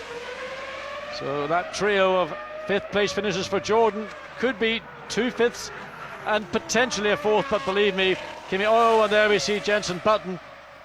Yeah, and his Renault is over. 3 laps to go, so that will help Takuma Sato into 10th. Understood, gents, understood. Put it to P0, please. P0, please. And Jenson Button just being told how to leave the car. And, well, it's pushed well out of the way, doesn't cause any problem to other cars on track. Yellow waving at the moment, but that will soon be withdrawn. Giancarlo Fisichella now has got Kimi Raikkonen well and truly in his sights. They've got effectively 3 laps, but it will be very shortly 2 as we watch race leader come around. This is round the back of the circuit, the furthest point from the start-finish line into turn 10. So Giancarlo Fisichella some 3.8 seconds behind the McLaren in 4th place. Tall order, but what's going on? Ralph is on the grass, and that's in a battle with Trulli for 6th place. Ralf Schumacher must have made a dive up the inside. He's lost it, but he's managed to get on track again. The worst thing is Ralf Schumacher went onto the grass, and of course that means that his tyres will be dirty from the dust, the grass. Let's watch and see. Well, he doesn't try anything, but he just... It is turn 1, but he gets there into turn 2 onto the grass, and the grass will choke up those hot Michelin tyres. And that's a driving error, an unforced error from Ralf Schumacher, no doubt brought about through frustration, through not being able to do anything with the Renault of Trulli in this last part of the Grand Prix. Well, it's that all-important 1 championship point that he's chasing, but he's now dropped off a little bit, and surely there's not much time left for him to close the gap again. Coulthard has still got the advantage in 2nd place over Rubens Barrichello. You're looking back at that other Ferrari as Michael Schumacher heading his way round, counting the laps off now to yet another victory. Coulthard still has to defend from Barrichello. But what a superb job from David Coulthard. Started in 8th in the grid, didn't feature very much in the early part of this race, but because of a long first and only pit stop, managed to find track position. Great job by the team to get him back out. And David Coulthard showing once again extreme maturity as team leader of McLaren Mercedes-Benz. But Michael Schumacher, what can you say about this man, the 4 times world champion? He will be starting his final lap in just a few meters, makes it through turns 14 and 15, and he comes across the line with just 1 more lap to go. Schumacher heading for win number 59 in the World Championship. He's broken all the win records and he's moving towards the magic 60 mark. And of course, he's looking at the 150th World Championship victory for Ferrari here today. And most importantly, Ferrari put behind him that problem that Schumacher had this morning, an engine failure unexpectedly. Well, Schumacher, Rubens Barrichello running 1st and 3rd, could have possibly been 1st and 2nd. One might say should have been 1st and 2nd, except for McLaren and David Coulthard. And Michael Schumacher, no doubt, delighted with the work carried out by the Ferrari team. Once again, underlining the fact that the combination of Ferrari and their personnel and Michael Schumacher is virtually unbeatable. Yes, picking back up after Monaco, which didn't work out for them. Take another look here, the battle between Coulthard and Barrichello. We're really optimistic on his late braking. Yes, we've seen a lot of drivers make an error down there under braking. The brake pedal gets a lot of punishment here. Your brakes are hot, you might just find you've got a long pedal, and you know, you can't come off and pump it up because you're braking so late. It's going to be win number 6 this season in just 8 Grand Prix. What a stunning performance from Michael Schumacher. He comes through to win in Canada, and he wins by quite a margin, just backing off in the last few laps.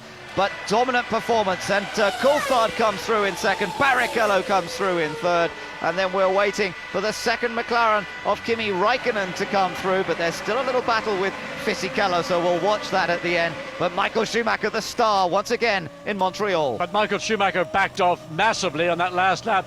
He finished only 1.1 seconds ahead of David Coulthard in 2nd place, and Barrichello was a further 6 seconds behind David Coulthard. So well, Michael decided I'll just cruise home in this last lap. I mean, cruising home with a 1.1 seconds. Great drive from Kimi Raikkonen, also comes home in 4th place. 3 points from McLaren, and another superb drive from Giancarlo Fisichella in Jordan. A trio of 5th places for the Silverstone-based team. Yes, he backed off a little bit on that last lap himself, but Fisichella a safe 5th position, and Jarno Trulli coming through to take that final hard-earned point. Well done to the Italian, who held off Ralf Schumacher throughout the last laps. Well, there's a way to finish the race. Smoke pouring out of the back of Ralf Schumacher's car. It's like, what was it, Barcelona, I think, that the engine blew on the last lap for him. And Ralf not getting any points. Bitterly disappointing day after their fuel rig problems. He drove hard throughout the afternoon, tried to get past Trulli. Last year he beat his brother here. Michael Schumacher has revenge this time by taking his 5th Canadian Grand Prix win. Yes, the real challenge from Williams BMW only came from Montoya. Ralph never seemed to feature, and there we just see there's the beginning of the smoke trail, and he pulls off on the exit of 2. And for BMWs today, this is not a day to celebrate or remember. They've had 2 engine failures, very public engine failures, but Ralph, well, he doesn't feel disappointed with what he's done. He's responding to the cheers from the many tens of thousands of race fans here in Canada. Walks back, but he'll be very disappointed, as will the entire Williams BMW team. Great effort here from David Coulthard, the winner of Monaco 2 weeks ago. Came here knowing it would be tough, and he started down in 8th place on the grid, lest we forget, because he's moved up to 2nd place. Funnily enough, it matched his former worst qualifying performance, and that's his best ever finish here in Canada. And a drive of real character. I must say David Coulthard has impressed, I think, everybody here today. Starting in 8th place, finishing on the podium in 2nd, splitting the 2 Ferraris. McLaren have had a difficult year. They've been struggling for horsepower. They have to maximise all their other advantages, and today they did a brilliant job. And with that, John, look how much he's closed up to Ralf Schumacher and Montoya in the points. The battle for 2nd, very close in the Drivers' Championship, as Michael Schumacher continues to disappear up front. 70 points he now has out of the 8 Grand Prix that have been held this year. A maximum score would be 80, and he scored 70. So absolutely astonishing performance from the Ferrari team this year, dominating with this 2002 Ferrari. Barrichello drove hard. Of course, he got a bit held up in the middle part of the race, and perhaps that's really what cost him that 2nd place. Well, he was making some signs. I wasn't sure as to David Coulthard or not, but clearly Rubens doesn't want to make too much. He's not being... I didn't see you there, he says. So, well, you know, they're still having a dispute about that issue where one passed the other, and then Coulthard shot down the inside. It caused both of them to go across the runoff area. We'll hear more about it in the press conference when both drivers maybe put on their more political heads. But it'll be interesting to see the view of Coulthard about that incident on in turn 14 and 15. But Michael Schumacher, absolutely delighted. Great race, great strategy from Ferrari, and Michael Schumacher once again the master of Grand Prix racing. Yes, he's proved it once again, hasn't he, as he chases that record 5th World Championship title to match the record of Juan Manuel Fangio. It's getting closer all the time, isn't it? And we thought on this occasion that he might have a big battle with Montoya. Indeed he did. I mean, Montoya was very much a part of this Grand Prix, but sadly he did look as though he wasn't going to be able to match Schumacher, having made that 2nd stop. And in the end, Michael Schumacher taking yet another victory to add to his tally. It's celebration time for Michael Schumacher, for David Coulthard, and for Rubens Barrichello. They make their way through to be weighed, as is standard at the end of a Grand Prix. Check their weights, check that the cars therefore are not running below their minimum weights. A few of the fans trying to get onto the track now, but Michael Schumacher can celebrate his 59th Grand Prix victory here in Canada. Having won 4 in the past, he now adds a 5th Canadian Grand Prix to his record. David Coulthard in 2nd place, having won in Monaco ahead of the 2nd Ferrari of Rubens Barrichello. Kimi Raikkonen at last getting his 2nd finish of the season, all the way from Melbourne to Montreal before he scores points again. But Giancarlo Fisichella in a fine 5th ahead of Jarno Trulli, who deserved that 1 point for 6th place after fighting off Ralf Schumacher in those remaining laps. On down the list, everyone else, I'm afraid, not scoring points.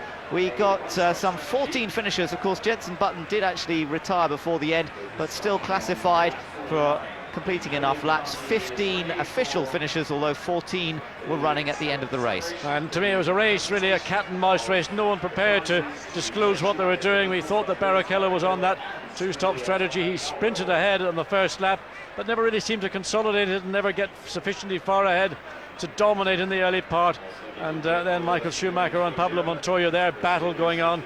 Tragedy for Montoya when an engine failure, and from that point forward it was really a victory for Michael Schumacher. All he had to do was ensure that he completed all of the 70 racing laps, and 10 points and victory. Once again going to the 4 times, and one might say now almost certain 5 times Grand Prix world champion. Well, a lot of Ferrari fans will be very happy indeed, having seen Michael Schumacher win once again here in Canada, and you can see the team. There's Jean Todt, team principal, keeping an eye on the podium celebrations that are about to take place. Of course, they've still got a hearing at the FIA later this month about what happened in Austria, particularly the podium celebrations, but this one's a clear-cut victory, no doubt about it, for Michael Schumacher. The customary leap of joy for Schumacher, and it's time for the national anthems to play.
So the German national anthem followed by the Italian for the winning constructor Ferrari here in Canada as Michael Schumacher celebrates once again. He's got used to taking the top step here in Canada, and for the 5th time he lifts that trophy aloft, and the smile ever present.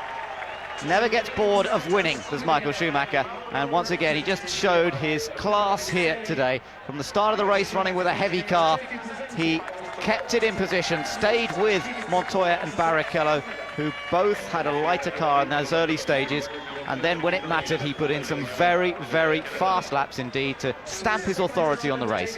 And I think also we should make mention of the fact that it isn't just a Ferrari victory, that Bridgestone, who provide the tyres to Ferrari, but also to Jordan in 5th place. You know, those tyres were maybe considered to be not quite as dominant as we've seen in other races. Michelin producing superb tyres for Williams and for McLaren.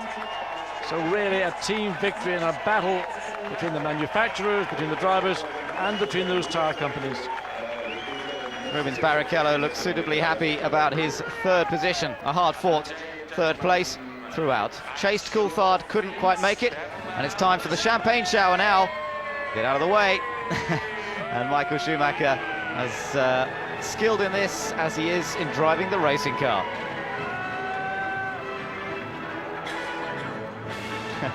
David Coulthard just keeping a little clear of the rest of the attack out there at the moment.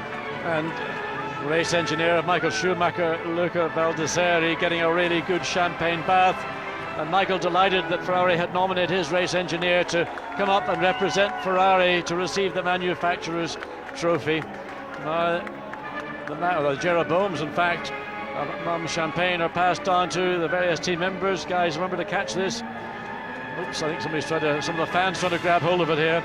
And they will now quickly go into the press room for post-race interviews. And one last chance for the public to see these 3 victors here standing, enjoying this moment. Great moment for Michael Schumacher. David earning a very fine 2nd place after his win in Monaco. and Rubens wondering, well, what would have happened if? That's right, maybe it could have been a Ferrari 1-2, not to be on this occasion, but nonetheless some great points in the Constructors' Championship, and of course in that Constructors' Championship their main threat, Williams, who didn't score at all today. So again, Ferrari pulling ahead in both championships, the drivers in particularly for Michael Schumacher and the Constructors' Series. Williams will certainly have to lick their wounds after this one and think carefully, particularly about reliability issues as they try and push the envelope, as they try and get on terms with Ferrari. Their pace is improving, but perhaps the reliability is suffering as a result. Drivers now making their way through to the press conference. Then in a few moments we'll hear the comments from Michael Schumacher, David Coulthard and Rubens Barrichello. The fans still soaking up the sun, still soaking up the atmosphere here on the Ile Notre Dame. And of course, great delight for everybody that there were no unforeseen incidents, accidents, and most of all the weather stayed fine and fair throughout. The only time, of course, was when the safety car came out to see the removal of Jacques Villeneuve's BAR Honda to safety, and that no doubt did play a role and certainly sent everybody in the pit wall into extremes of panic to work out very quickly, and Williams certainly were on the ball on that one. I suspect in part, though, it was that problem with the leaf litter which was going into the air intakes, and I think that Williams were very wise to bring Montoya in, and we've seen just how much was being pulled out of those air intakes on either side of the driver. Well, lots of people getting their photos taken in the pit lane there. The Drivers' Championship, as you can see, with Michael Schumacher some 43 points ahead now of his nearest opposition. Well, Scotland may not have made its way through to the Football World Cup in Japan and Korea, but Scottish fans have got something to cheer about. A victory in Monaco, a second place here for David Coulthard, and there you see the fans. We saw them a minute ago with their faces in the flag of St Andrews. Union Jacks as well, so David Coulthard giving people something to cheer about. Unfortunately, Jenson Button didn't have quite such a good run. And that young lady probably thinks Jenson Button is mega. Well, he was unlucky this time. Look at the Constructors' Championship here. McLaren Mercedes, of course, scoring well in the last few races, firmly establishing themselves in third place, well ahead of Renault and Sauber now, and closing up a little bit more to Williams, some 21 points. Let's go to the press conference now and hear from the top three drivers. Congratulations, gentlemen, an action-packed Canadian Grand Prix. Michael Schumacher, victory. David Coulthard, second for McLaren, and Rubens Barrichello, third for Ferrari. Michael, a very exciting race. You appeared to start with a heavy fuel load, according to your pace in the early laps, but then from the outside, we started to wonder if indeed you were on a two-stopper because you were lapping so fast. You never backed off in that race. No, we couldn't, because the strategy was obviously, after we knew Montoya was on two-stop, very tight. So I had to push until he made his second pit stop to know that he is really behind, and only then I sort of consolidated my pace to sort of to keep the gap consistent. Now, it was a very strong race. Obviously, once Montoya had finally retired from the race, you were home free with a big lead and you could back off. But how good were your tyres today? But you've also talked this weekend about having a very strong engine for here at Montreal. Yeah, I mean, we had a very strong package all in all. On the other side, it was obvious that we had some blister on our rear left tyre in particular, which for sure cost us a bit of performance. But then, obviously, it was still good enough to win the race, and in normal circumstance, probably be first and second. But that's the way it goes, and we're pretty happy with the result so far, and obviously with the package we have had here. Michael, congratulations, thank you. David, starting 8th, I don't presume you would have imagined being sitting here in second place. But you started with a heavy fuel load, so it seemed, but still you managed to get past two cars leading into turn 2 on the first lap. Talk us through those first sort of 400 metres. Well, obviously we've seen recently that our launch system's been working very well, so it was one of the discussions before the race as to whether starting with a lighter fuel load would help me pass people into the first corner, but the engineers were confident that that would have not much of an effect. So once again, like Monaco, the prediction was correct, and I gained those two places quite easily. Now, your pit crew seemed to do a very good job just to get you back out ahead of Kimi Räikkönen, but then you spent the final 15 or so laps fighting with Rubens Barrichello. Talk us through the moment where you both came up behind, I believe it was Takuma Sato, to lap him and then headed down to that final chicane. Yeah, well, obviously I thought Sato was going to let me through at the hairpin, but he didn't, so I was very slow coming out of there. And then obviously in the run down to the last chicane, I know it was very marginal with Rubens, and you know, he's expressed that opinion, and I've apologised for squeezing him, but I had to pull out of the slipstream from Sato, and I was always going to be marginal for the last chicane, and I took a gamble, didn't manage to make it, went through, and was fully prepared to let Rubens pass had he made the chicane, but as he hadn't, then neither of us had gained advantage, and that was it. It stayed that way until the checker flag. David, thank you. Rubens, what's your view of the same incident with Sato and David? Well, there's no point in arguing right now. I think it's you know, right at that point I was able to brake and make the corner, but when you see somebody going fast on the outside, you just don't want to let it happen. So you just naturally come off the brake. So basically, I couldn't make the corner either. But I mean, that's no point in going back there. If you put a wall there, I'm sure we both would have made a corner.